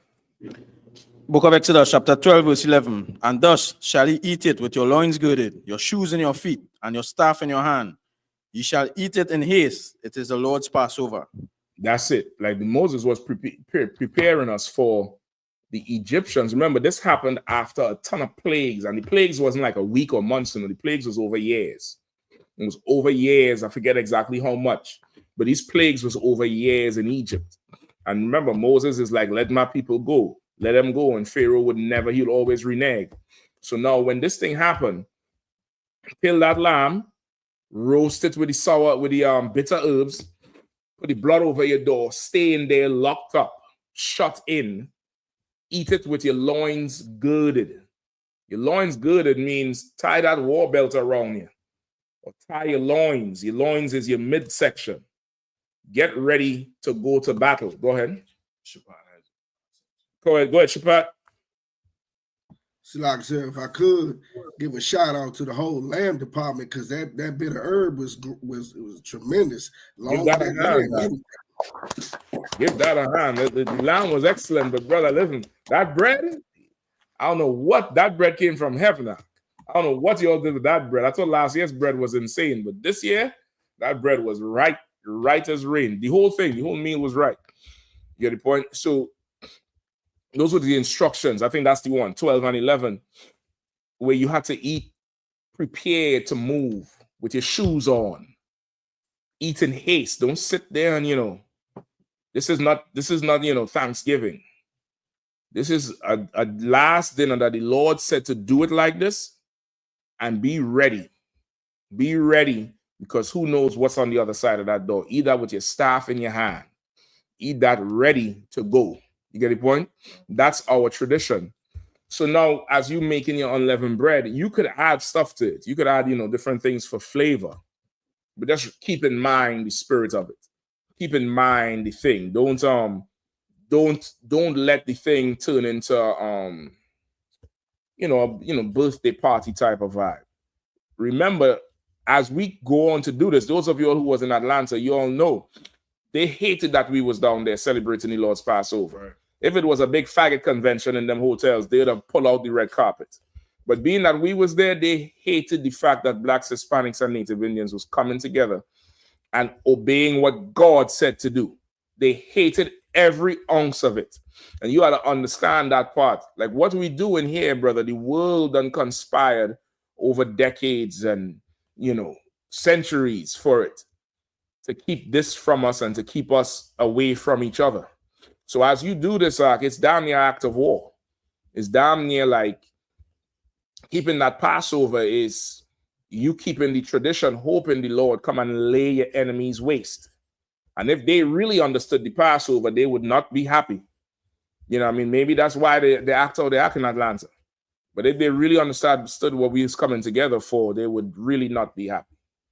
You get the point?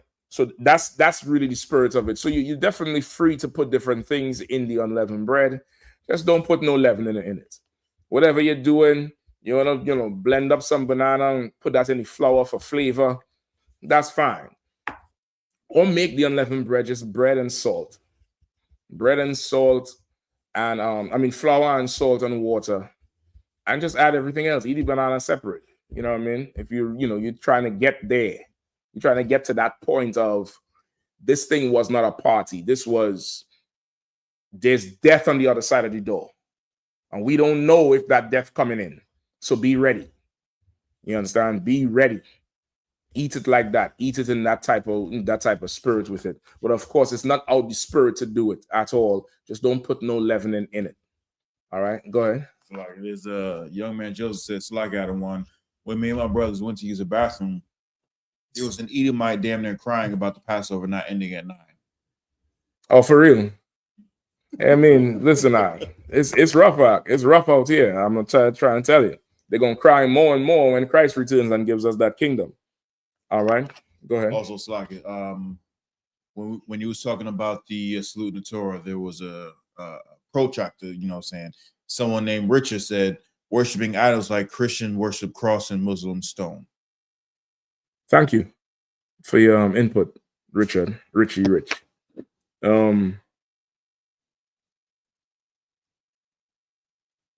Okay.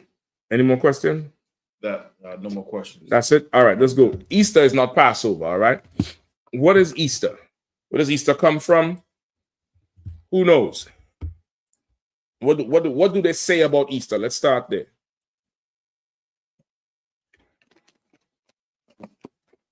Who knows? What do they teach us about Easter? So like I say, for me, Go ahead. the Christians tie it up with the resurrection and death of Jesus Christ. That's what they say, right? They say Christ was what? Crucified on Friday and resurrected on Sunday, right? And they say somehow that's Easter. I don't know how they make the correlation. I don't understand it. I think they just tell us that from young.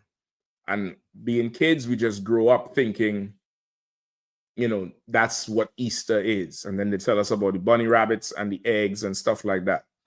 All right. When Easter in itself is a fertility celebration, it's a fertility holiday. All right. It's about multiplying and sex and, presumed blessings by having your things multiply. That's really what Easter is. It comes from the worship of the goddess Ishtar or Astarte. Anybody have a Bible dictionary? No?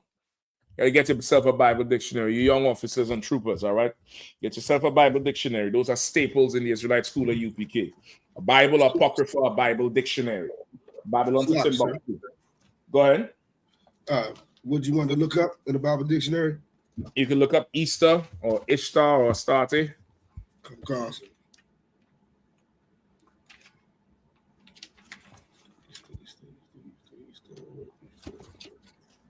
All right, make sure you have those things. You're going to need it. All right, and a picture of Caesar Borgia. You need that in your bag too. All right, that's going to be your ammo. That's going to be your warfare. That's going to be what you're making warfare with. Those are your weapons of war. All right. What do you have? Concern. Easter. In parentheses, it says Passover. Right. Rendered Easter in Acts 12:4, but correctly translated Passover. Mm-hmm. The day on which the church celebrates the resurrection of Jesus Christ. Mm-hmm. Easter right? is That's what the officer just said in Trinidad just said, is the day on which that church celebrates the resurrection of Jesus Christ. But it has nothing to do with it. Easter is actually a bastardization of Passover, right? Easter in the look up the word for Easter in the New Testament. What word is it?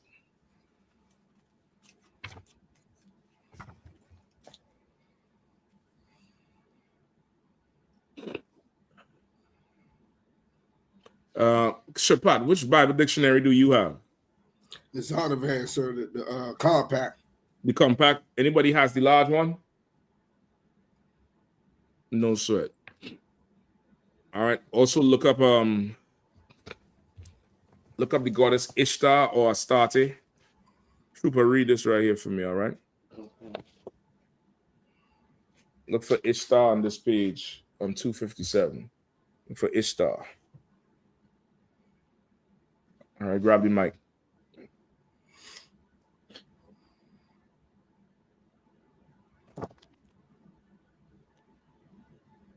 All right. Ishtar, Salakia. A Semitic goddess worship in Salakia.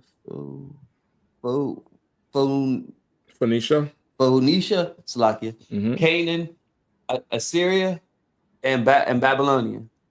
Her name is spelled in various ways. Ashtoreth. Salakia. Ashtoreth. Right. Ishtar is this goddess from Babylon, right? And she's referred to in different ways. Ashtoreth, right? Because see if you could pull up a picture of Ishtar, the statue. Go ahead. Ashtoreth. Salakia. Ashtoreth. Astarte. Astartu.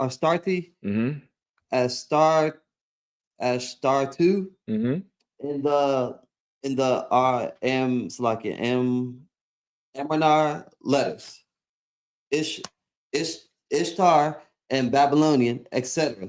The name and cult of the goddess were derived from Babylonian, where she was the goddess of love and war. Right, she was the goddess of love and war, really passion. Right, that's how of course the heathens, those things are for the heathens. Right, go ahead. Prostitution was practiced in her name. Say it again. Prostitution was practiced in her name. Say it one more time. Prostitution was practiced in her name. Go ahead. By the bands of men and women. In Assyria, the warlike side of the goddess was stressed. In Canaan, her warlike attributes were dropped, and she became a moon goddess. In the consort of Baal, the Philistines worshipped her and built a temple for her at Ascalon. Salaki. Right, Ashkelon. Right. So she, you know, she's the mother of whores. That's really, you know, you could describe her as that. Right. They celebrated open prostitution with her, which is this Easter period is a very, you know, lascivious type of time. It's full of lust, full of whoring, because it's a fertility celebration. You have the picture of the goddess up there, right? You have the one with the 1,000 breasts. Okay, which one you have? Having like a stone statue, she's holding stuff like this, like a. Okay, that's one. I don't know if you could show the other one if they'll block it. But there's one where she has like 1,000 breasts around her. Right? She has a hand, she has a head, a hand, and her whole torso back and front is covered with mammary glands, right? You all remember Total Recall? Y'all can't remember that movie. Y'all don't even know what you're talking about. Right? That alien thing that Schwarzenegger had with the chest of chests. Right? That's Astarte. All right. It's promoting, you know, that fertility, that lasciviousness. All right, go ahead. All right. That's who she is. That's that statue there. That's who she is. That's Astarte. That's Ishtar. That is Easter. That's where Easter comes from. All right. That's where Easter comes from. The myth is, what's the myth again? Where she had power and changed something into some bird into a rabbit. That's a myth, but that's what they believe. She changed some bird into a rabbit. And of course, you know, birds lay eggs. And that's how this particular rabbit started laying eggs. Right? But all this is their myth that's tied up into it. What you want to look at is that this is a fertility god. This is a god of lust and lasciviousness, which is why the Christian church is so much into lust and whoring and really prostitution. You get the point? That's Easter, right? Easter is really the worship of this god. It has nothing to do with Christ. This was way before Christ, because they worship what? Ishtar in Babylon, long before Christ. The Assyrian Empire, long before Christ. The Chaldeans, long before Christ. So this has nothing to do with Christ. This was the Catholic Church trying to marry the Bible with pagan customs to get the people to follow along. They decided this in one of them councils. I forget which one, whether it's Nicaea or Chalcedon.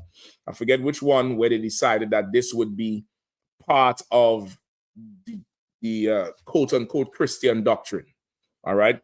Anybody found Easter in the New Testament, and what's the word for it?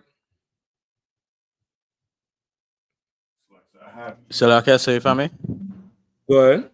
I'm not too sure, but I think when I was doing the research on it, was saying Pascha or Pascua. That's right.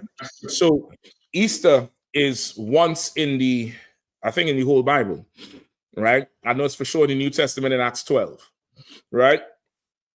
Somebody read Acts 12 and 4. This is the book of Acts chapter 12, verse 4. And when he had apprehended him, he put him in prison and delivered him to four quaternions of soldiers to keep him, intending after Easter to bring him forth to the people. Right, intending after Easter to bring him forth to the people. So this is a mistranslation here in the Bible. This is not, Easter is supposed to be Passover, right? Easter is supposed to be translated as Passover. Now, because you know how to pull up the blue letter and go into the interlinear to see the words, like how you would do in Hebrew, you should be able to do it on the computer. If not, let me know. I can do it for you. Somebody say Slack. I got it, sir. Go ahead. You have it pulled up? Call, sir. All right, go ahead. You can share your screen. Right. So what you have there is Acts. Okay, go to where it says Acts 12 and 4 and walk them through it so they could see it. Right. I can't see the screen, so I can't see what you're seeing. So it says, you just want to do the word or the whole verse? One second. Go ahead, Bakwash. Can you put it on your screen or live? I mean, how to do it. No sweat. No sweat. I got it. We'll present. Not live, sir. No sweat. No sweat at all. Computer. No worries. No worries at all. Let me see if I can knock it down for you all right? All right, so you go to blueletterbible.org, right? Okay. You could type in Easter. It's going to take you to the word. All right. You doing a screen share? Okay, no sweat. You want to do a screen share to where it is. All right. You want me to do it or you got it?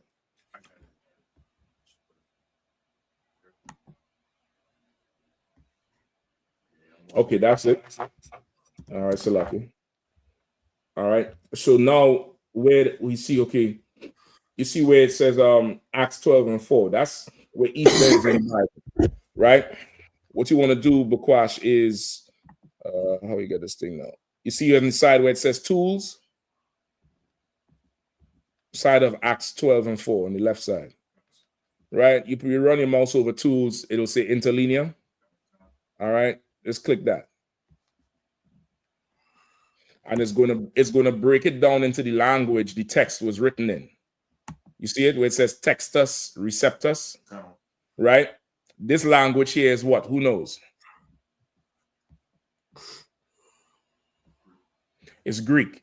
The Old Testament was written in Hebrew, including the Apocrypha. The New Testament was written in Greek, Latin, or if it was Latin at the time, Greek. But this is Greek. All right. You see all these Greek symbols in there, alpha and theta and delta and all them things, right?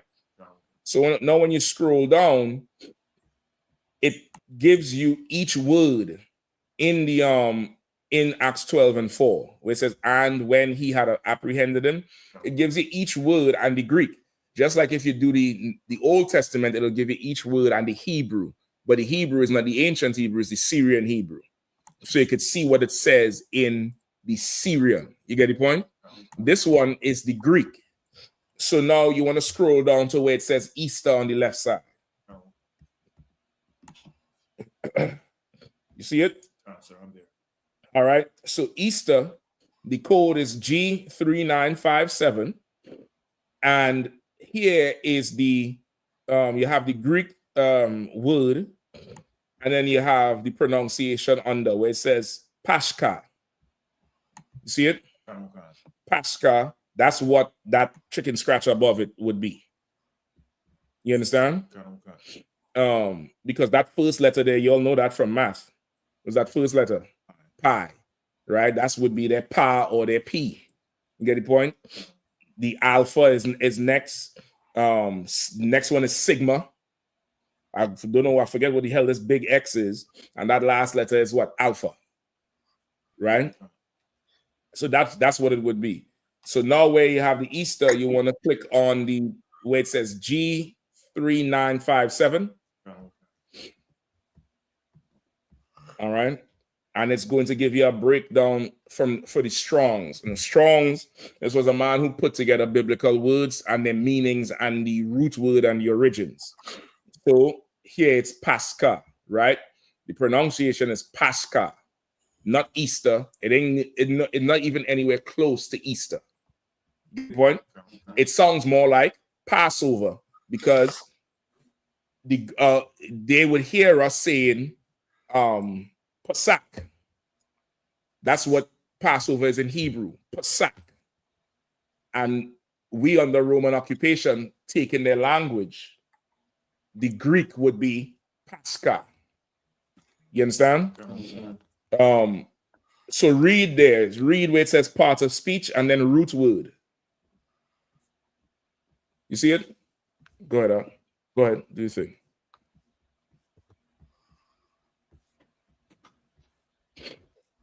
You see it? La, sir. Right there on the Come, transliteration. Translator. Come, Okay. sir. Somebody, anybody. Come, sir. Parts of speech. Neuter. Neuter. Right? It's a neuter noun. It's like a noun standing alone. What's the root word or etymology? Of the Aramaic origin.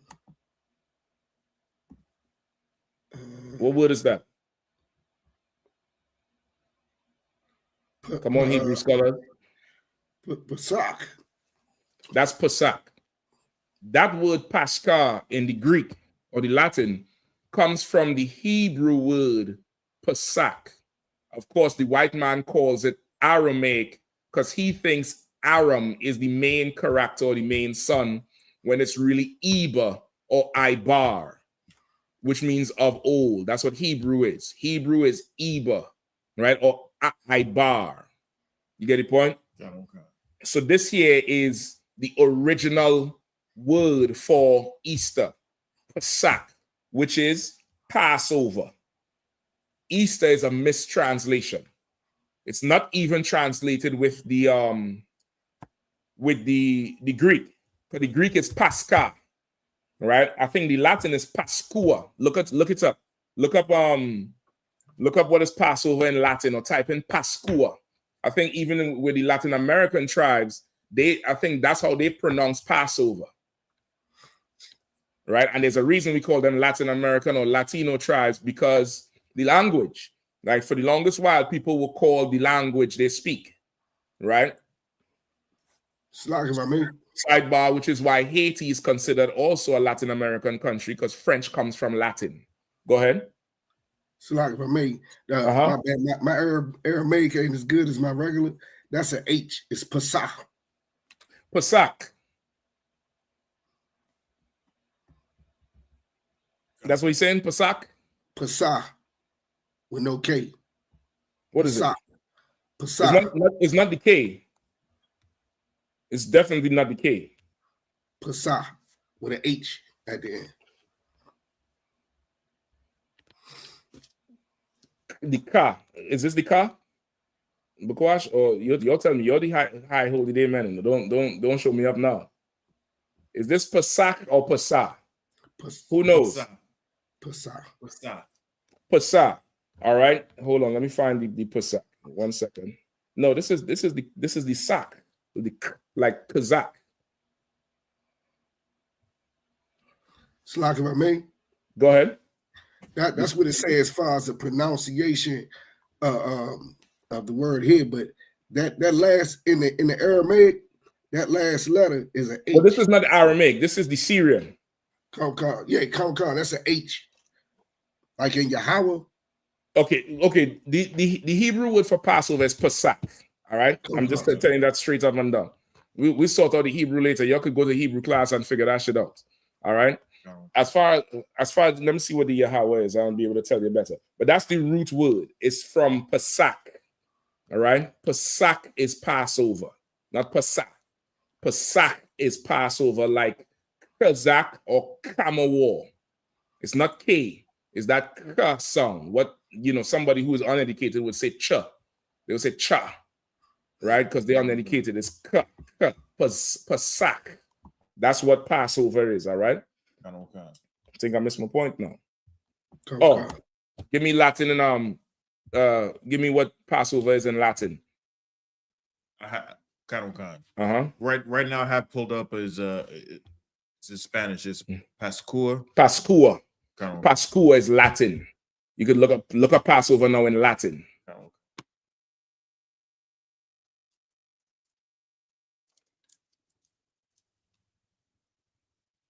Let me see the rest of the Bible dictionary, young brother. Let me see if there's any more on the start. Pascha. Right? Pascha. Pascua. Pesach. Go ahead.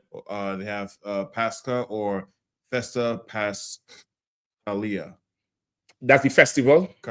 Right? So that's the festival, Pastalia. But this is you want Pascha or Pascua. That's what it would be in Latin, but it comes from Pesach, which is Passover, not Easter. Easter is a mistranslation, and this is when they started to bring the paganism in. They started to bring the celebration of the fertility goddess Ishtar into the Bible. You understand? They started to bring that celebration of Ishtar into the Bible. All right. So it's not Easter at all. Easter is a total mistranslation. Christianity will have you thinking, you go paint eggs and bunny rabbits and all of that. And that's not what it is. This is celebrating that fertility goddess that where they would honor her with open prostitution. Go ahead. It's crazy because Passover is mentioned 29 times in the New Testament, and Easter, the mistranslation is only in there one time, and they take that as the end all be all. And somehow that takes the precedent. I believe that's the point you're making, right? Exactly. Right? Because again, Easter, Passover is really the celebration of what? What is Passover the celebration of?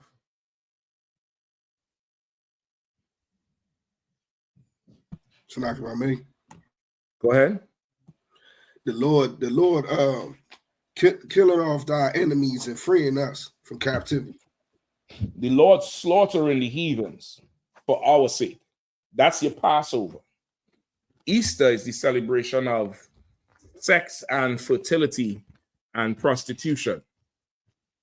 They would more want you to not remember what the Lord did for you so you could sin against him. You understand? That's the whole aim and goal of Easter. So you do not remember what the Lord did for you.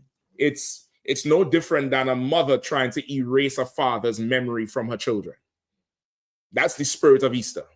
You get the point?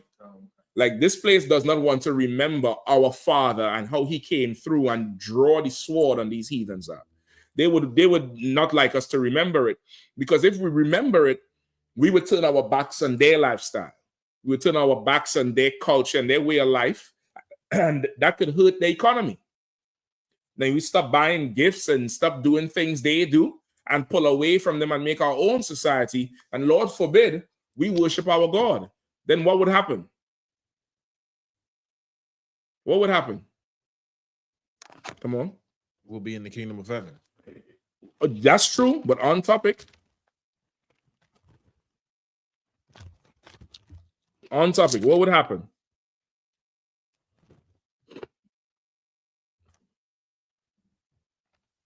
Go ahead, sis. Grab the mic. You know how to put it that far away from you too, huh? So like I said, we'll be free from our captivity. How?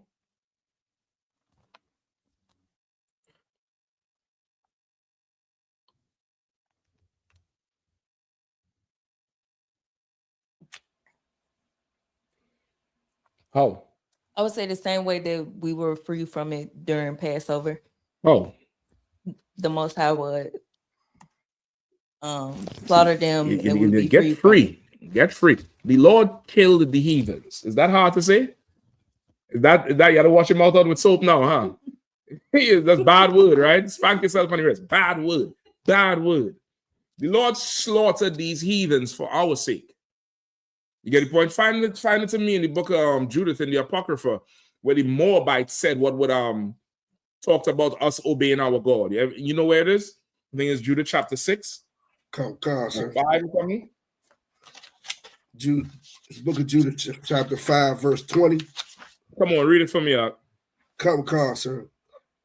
Now, therefore, my Lord, it's like it. The book of Judith chapter 5, verse 20. Now, therefore, my Lord and governor, if there be any error in this people and they sin against their God, let us consider that this shall be their ruin, and let us go up. This would be our ruin. If we have error in us and we sinned against the Lord, this would be our ruin. Because our Father ain't gonna play. We're gonna be punished or left alone to be destroyed by the other heathens. Right? Go ahead. Keep going. And let us go up, and we shall overcome them. So he's saying, if it is that they're sinning, it's to their ruin. We could take them if they sin against their father. We could go up there and totally house them, take them for spoil. That's what we could do. And that's what's happening right now. How is it in every black neighborhood, whether it's in the hood or in the suburbs or wherever, you could find a liquor store run by heathen, some African, some Ethiopian. You could find 3 Chinese restaurants that never go out of business. You could find the 7-Elevens run by the Ethiopians and the East Indians. And so now they take over the hotel industry. How is it that they could sell us their food and you don't have one soul food spot in Japan or China or something? Because we done sinned against our father, and now they coming to take us for bad. You get the point? They're taking us for spoil, and they know it. So which is why when you see we get together to celebrate the Lord's feast days and keep stuff like the Passover, you're going to get pushback. You're going to get somebody plotting against the thing, because how dare you dirty niggers pick up such a holy and wonderful thing? Like nobody will disagree that the Bible is the greatest book ever to grace the face of the earth. The best stories, the best men, the best women, miracles, a God that is unprecedented. You can't compare him with any other of these gods in the Quran or the Bhagavad Gita or whatever else. But they look at us like we just filth and we are so undeserving of it. They seek to remove us from our Father so they could fully destroy us. You understand? Keep reading up. Verse 21. But if there be no iniquity in their nation, let my Lord know pass by, lest their Lord defend them, and their God be for them, and we become a reproach before all the world. Right? But if there is no iniquity in them, I pray you. He's talking to the, I think it was a Greek king or a Greek general. He said, I pray you, my Lord, pass by them. Just leave them. Pass over them. Just leave them to hell alone. Because if we try to take them, their God is going to step in. That's what he said, right? Okay. Read that part again, Shapat. Verse 21. But if there be no iniquity in their nation, let my Lord know pass by, lest their Lord defend them, and their God. Lest what? Lest their Lord defend them. Lest their Lord defend them. Not they win, but their God will defend them. That's the type of people we are. We have a father. We have a father. You see how they like to go on the internet and say, call your father, see he answer. We have a father who will show up. When that nigga show up, it's problems. It's problems. It's going to be an issue. It's going to be a problem. And the Moabite is warning them, telling them, if there's no iniquity in them, meaning if they obey in their father, he'll defend them. And we will be made an example. That's what it means when he said we'll be a reproach throughout the nations. We'll be made an example. And the other nations going to talk about us. How does he know that? How does this Moabite know the other nations is going to talk about them if they come up against us and we obey our father? Well, when?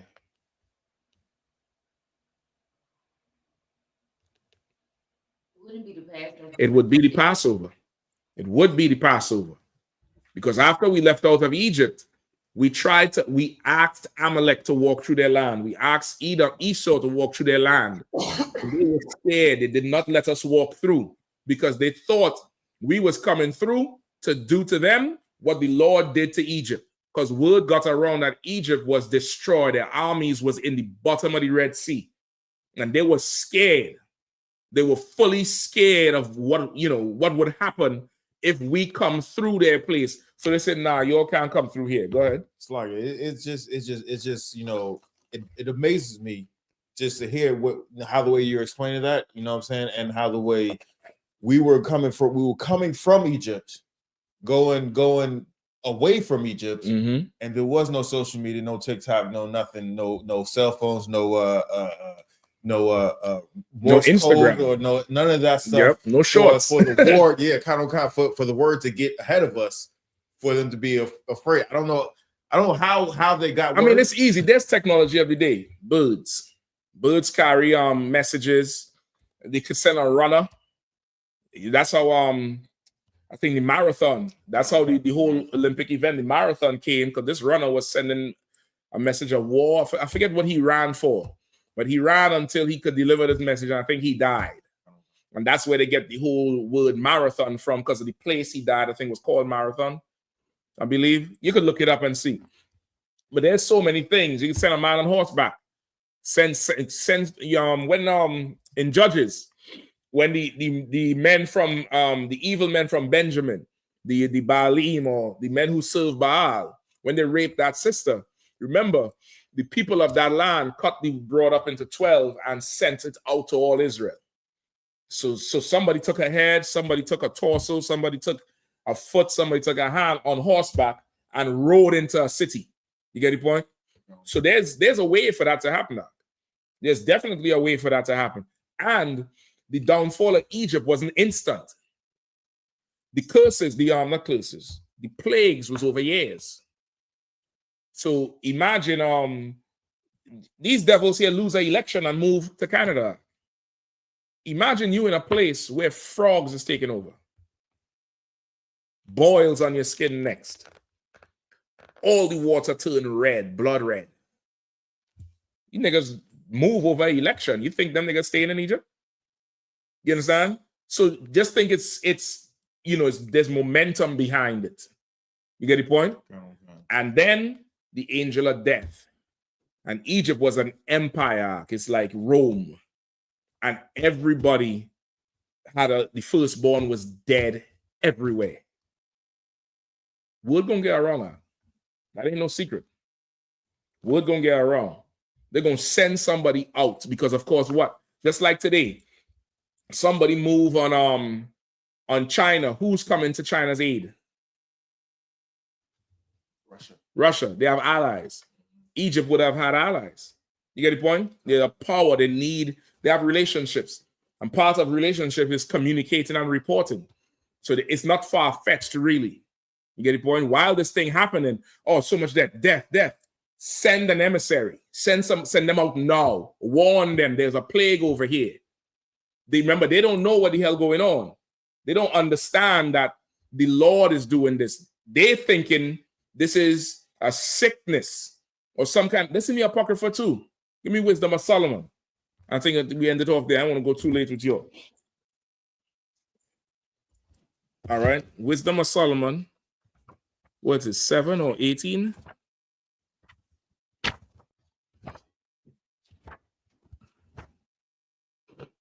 Wisdom of Solomon 18.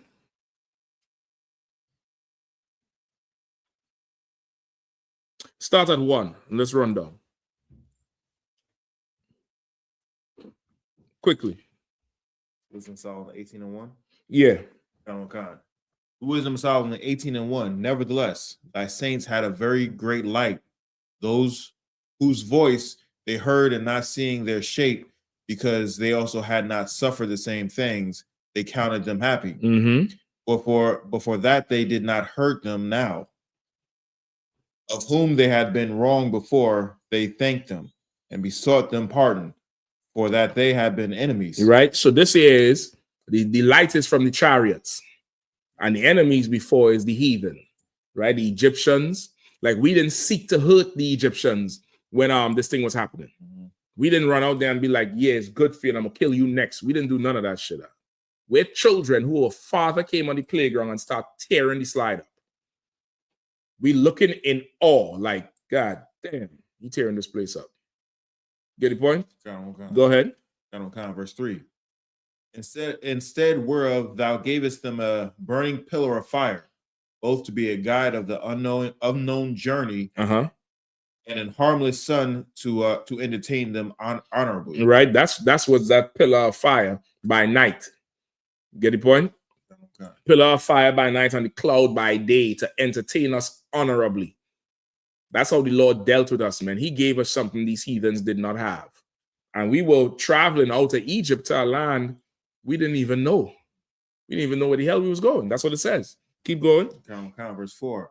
For they were worthy to be deprived of light and imprisoned in darkness, whom had kept thy son shut up, by whom the uncorrupt light of the law was to be given unto the world. Go ahead. And when they had determined to slay the babes of the saints, one child being cast forth and saved, to reprove them, thou tookest away the multitude of their children and destroyest them altogether in a mighty water. Right. So now this is what he's saying. They don't deserve light. They don't deserve light or the law because they sought to kill our children. They sought to kill our sons until one son was spared that reproved them.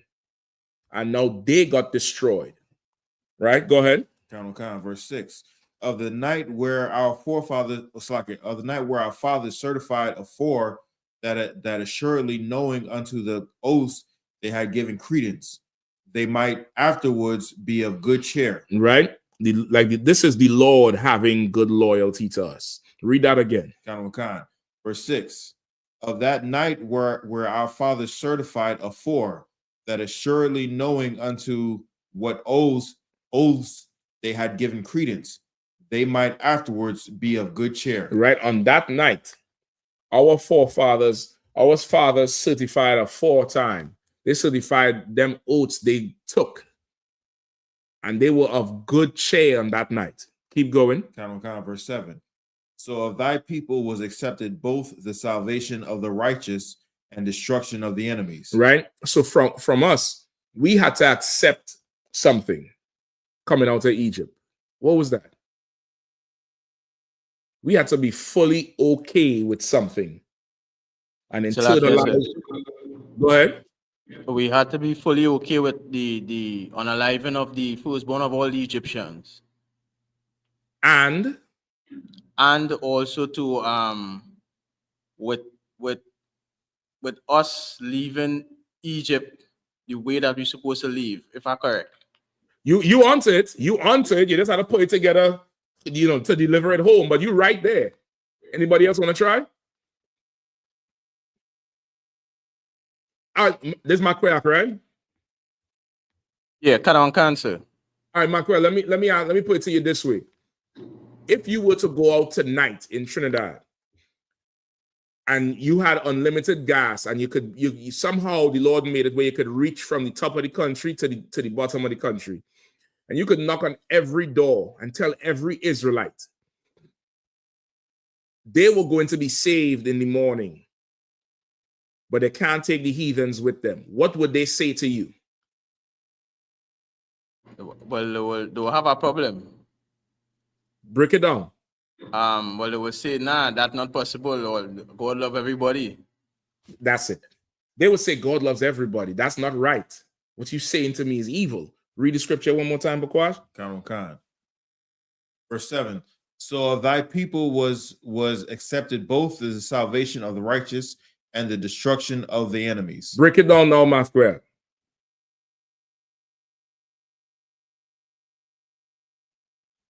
It's right there. Normally, they would say, that ain't good. That ain't right. But on this night, it was accepted of our people that, go ahead, Mark. So like I said, that this is possible, that we go in by ourselves, we leave in Egypt by ourselves. Right, and? And the destruction of the enemies. That's it. Our people had to accept the only way we could get salvation is that they have to die. That's why it's written that way in the Bible, because of how we are as a people. Read it one more time, Bakwash. Verse 7. So of thy people was accepted. So of thy people was accepted, meaning they accepted this fact. Go ahead. Both the salvation of the righteous and the destruction of the enemies. You understand now? Like that night, we had to accept that if this is how we get saved, this is how we get saved. And that's hard for an Israelite to accept because we hate ourselves so much and love the heathens. We want to take the heathens everywhere with us, and the heathens don't want us anywhere with them. Right. The heathens would have no problem destroying us if it means they get a come up. How do I know? They're doing it right now. They don't give a damn. They're doing it right now. Well, that night, that Passover night in Egypt, when they heard the cries, they accepted that this is how we get saved. You got to die for me to live. That's just it. That's all there is to it. And that's a good place to reach at, to arrive in your spirit. It's a good place to arrive in your spirit because, brother, the other way around, they're not thinking twice about that thing. You think they think twice about all the abortion in the clinics? They don't give a damn about that shit. They say, you know, the white race is diminishing. They're saying by, you know, whatever year, there's going to be more brown and black people than white people. So, you know, it has to happen. I forget the terms they use, but it has to happen. They don't look at it the way we look at it. That's why we need the Lord. The Lord gonna make them decisions for us. We're not capable of thinking like that as on our own. The Lord gonna do that. We just have to accept it. Keep reading. Verse 8. For wherewith thou didst punish our adversaries, by the same thou didst glorify us with whom thou hadst called. Right? The same way the Lord is punishing our enemies, in that same action, he glorifies us.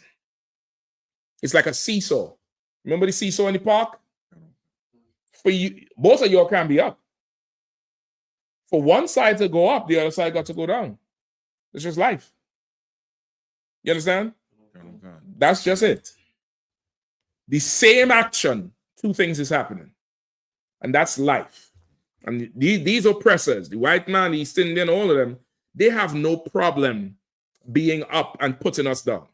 They have no problem with that. None. After 9/11, did they kick any Arab out of the country? None. They didn't pull Arabs out of the 7-Eleven. They didn't pull them out of them cabs in New York. Nothing. But Pedro and Vasquez and them, they got to face it. You get the point? They have no problem doing it to us. None. Keep reading. Verse 9. For the righteous children of good men did sacrifice secretly, and with one consent made a holy law, that the saints should be alike. It's like it. That the saints should be alike partakers of the same good and evil, the fathers now singing out of the songs of praise. You understand? The righteous children of good men sacrifice secretly. What's that talking about? The Passover, that Passover lamb, where every household had to go get that lamb and cut it, put that blood over the door, and obey Moses' commands. And in there, the saints should be alike partakers of the same good and evil. Like that's what we had to come together and do. Like however we suffer, we're going to suffer it together. If it's good coming, we're going to share the benefits of the good. If it's bad, we're going to suffer the bad, but we're not going to abandon each other and leave. We're going to suffer that shit together. You get the point? Okay. Go ahead. Verse 10. But on the other side, there sounded an ill-according cry of the enemies, and a lamentable noise was cried abroad for the children that were bewailed. But on the other side of the door, while we in there, like this is what you would see. As that lamb done roasted and the sisters come with the unleavened bread and the lamb, you would see brothers hearing. That's what they say on the other side of the door. That's what it means. The other side of the door. On the other side, what verse we had again? Verse 10, sir. Verse 10. There was a ill-sounding cry of the enemies. Like normally your enemies would do what? Roar. They would, yeah, come on. But there was a cry from them that sounded sick. It was an ill-sounding cry. It was off, like, damn, what the hell going on? Because they're hearing, oh, God. Like you ever hear a mother cry for a son? a blood-curdling cry coming from the enemies. And a lamentable noise was carried abroad for the children that will be wailed. Lamenting is sadness.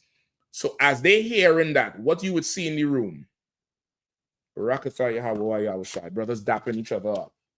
The Lord rolling through this place, man. We're going to stick together. We're going to do this thing. The Lord fighting this war.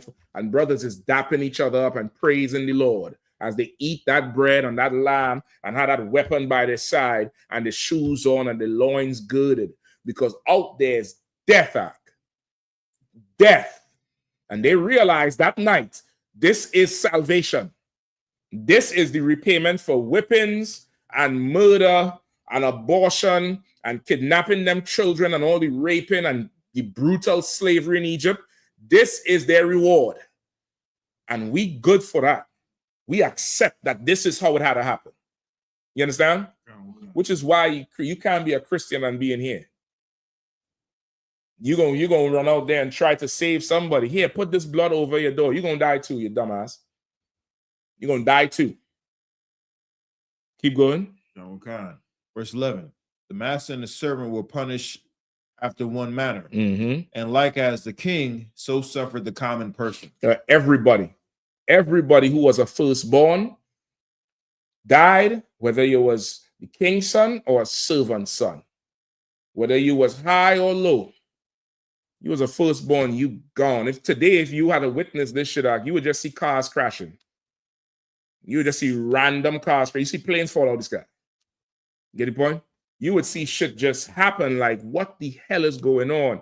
Trains would crash into each other because somebody there is a firstborn. You would see people walking and just drop dead. Drop dead. Cold dead. And it would be so much, it would be overwhelming. You understand? It would be chaos. But then there's a group of people who was told something was going to happen. And they're not dying. Their firstborn is living. And you're going to accept it that night. You ain't going to want no East Indian. You ain't going to save no African in that day. You're going to be like, shit. You know, better you than me. Better you than me, dog. I thank the Lord I'm an Israelite in that day. You get the point? Anymore? Yeah, go ahead. Verse 12. So they altogether had innumerable death with one kind of death. Neither were the living sufficient to bury them. Damn. Meaning there was more dead than alive. They had an innumerable amount of death with one kind of death. And there was not enough people alive to bury the dead. That's what happens when you mess with the children of Israel. That's what happens when we can obey our Father. And you could call, Christ said, don't you know you could command the angels out? You could command the angels to just go destroy that place over there if you obey the Lord. Keep going. For in one moment the noblest offspring of them was destroyed. Verse 13. For whereas they would not believe anything by reason of the enchantments. Right? They would not believe even though the Lord sent plagues. Remember, Moses down there had to go up there and do magic because they had their scientists, what they would call magicians, doing quote unquote magic. Not real magic, but, science. You get the point? Like, making a snake comatose. And then doing something to make the snake come alive. You get the point? When Moses had real spiritual power from the Lord. Like Moses had to go up there and do tricks to prove to Pharaoh, listen, the God I serve, he'll kill you. Pharaoh ain't listen. The plagues come, he still ain't listen. So now he had to bury his dead. Because they didn't want to listen to these enchantments. Go ahead. Upon the destruction of the firstborn, they acknowledge this people to be the sons of God. That's what happens. I mean, you could read this whole chapter. It talk about, I think it's either this chapter or the chapter before. It talk about the darkness that night was thick and stifling. And you couldn't even see a hand in front of your face. It was so damn dark in Egypt. And all they could hear was cries and yelling and people screaming for their dead.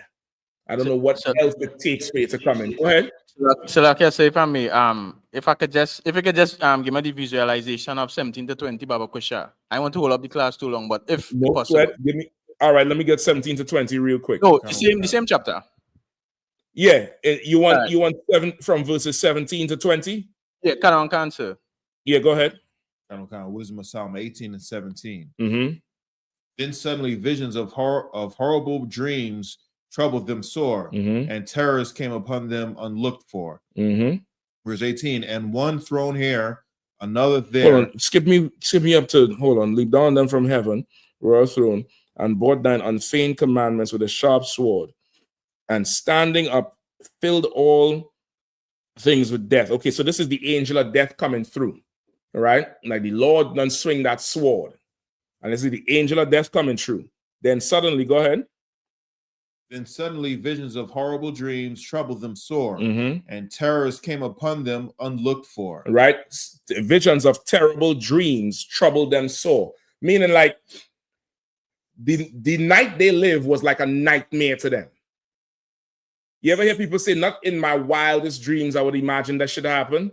Visions of terrible dreams troubled them. Like what was going on was the thing of dreams for them. You understand? That's what I'm saying. Like you would just see people just dropping dead out all over the place. All over. Sudden death. You get the point? Go ahead. Verse 18. No, so on. And terrors came upon them unlooked for. Meaning they wasn't expecting this because why? This is Egypt. They're invincible. They're big bad Egypt, like big bad America. You get the point? Like if the Lord come through here, brother, they wouldn't even want to acknowledge it's the Lord until he brings them all the way to their knees. You understand? The pride. Go ahead. Verse 18. And one thrown here, another there, half dead, shewed the cause of his death. Right? One thrown here and another one thrown there, another one half dead, showing the cause of his death. Meaning all over you seeing dead people. Yeah, how Kendrick Lamar say, I see dead people. There's dead people all over, and there's somebody half dead because they probably done fell from somewhere or get hit with something. Remember, as these people die, they probably gonna kill other people too, who is not firstborn, but they're dying because the firstborn died. If a bus driver, he driving, he dropped dead, that should crash. You know, people gonna die with him. You get the point? There's death happening all over, and it's something you can't fathom unless you experience the shit. And you can't attribute it to an earthquake or a bomb or nothing. You're just hearing screams. You hear a scream across the street. 5 houses down, another scream. No, and you're just hearing more screams and more screams. Then you're hearing an ambulance coming because they don't call 911 or 999 if you're in Trinidad or the UK. And you hear this ambulance coming. The ambulance thing, the siren going, and then it crash. Because the paramedic is a firstborn. It's just death act. Unimaginable death. Go ahead. Verse 19. For the dreams that troubled them did foreshow this, lest they should perish and not know why they were afflicted. So it's like it, right? It's saying that they knew what was going to happen to them. The Lord would give them nightmares. You get the point? With the plagues, he would give them nightmares, which is why when after everything, they thrust us out. They said, here, take all the gold. You all got to leave. You understand? Like this was not something where at this point they knew this. That's what it says before. Something they knew that we were the sons of God in 13. They knew at that point, okay, these people is who they really say they are. You understand? Go ahead. Verse 20. Yea, the tasting of death touched the righteous also, and there was a destruction of the multitude in the wilderness, but the wrath endured not long. Right, and that's after. You get the point? This is after in the wilderness. Some of us died in the wilderness, but this wasn't something long that we endured. But them Egyptians, brother, they went through hell. They went through absolute hell and death, and unexplainable, unimaginable death. Like the Lord know how to, stop to crush your heart, crush your spirit. We just had to come and serve him. With that, you go to all right, with that, pass the class over to Priest and Officer Bukwashe.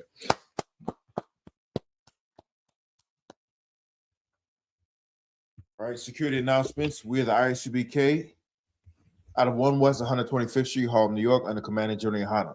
New rules for brothers and sisters. When a new brother or sister comes into the school, they're off limits for 6 months. They are to be saluted only. They're here to share themselves with the world. After 6 months, if a brother or sister has an interest in a particular person, he or she must get permission from the head to speak to a brother or sister. There is another 6 months in which the brother and sister will court each other. After this 6 month period, the brother and sister will get permission from the head to marry.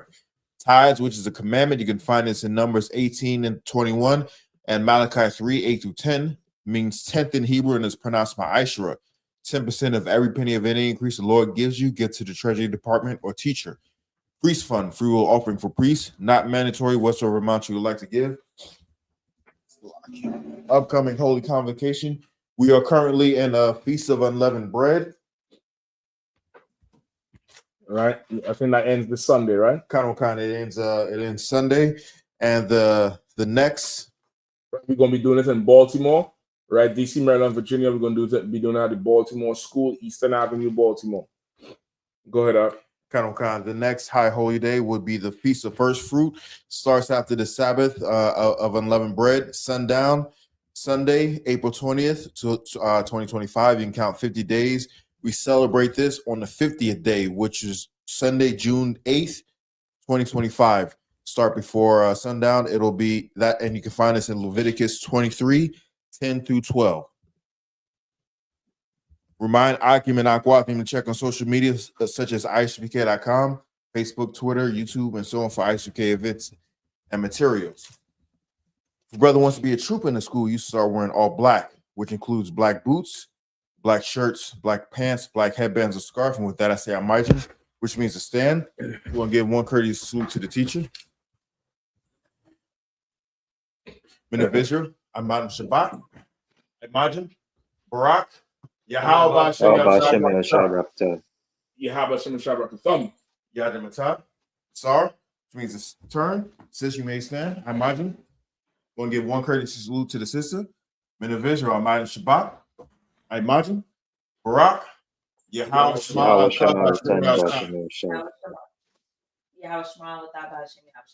Yadimata, class dismissed.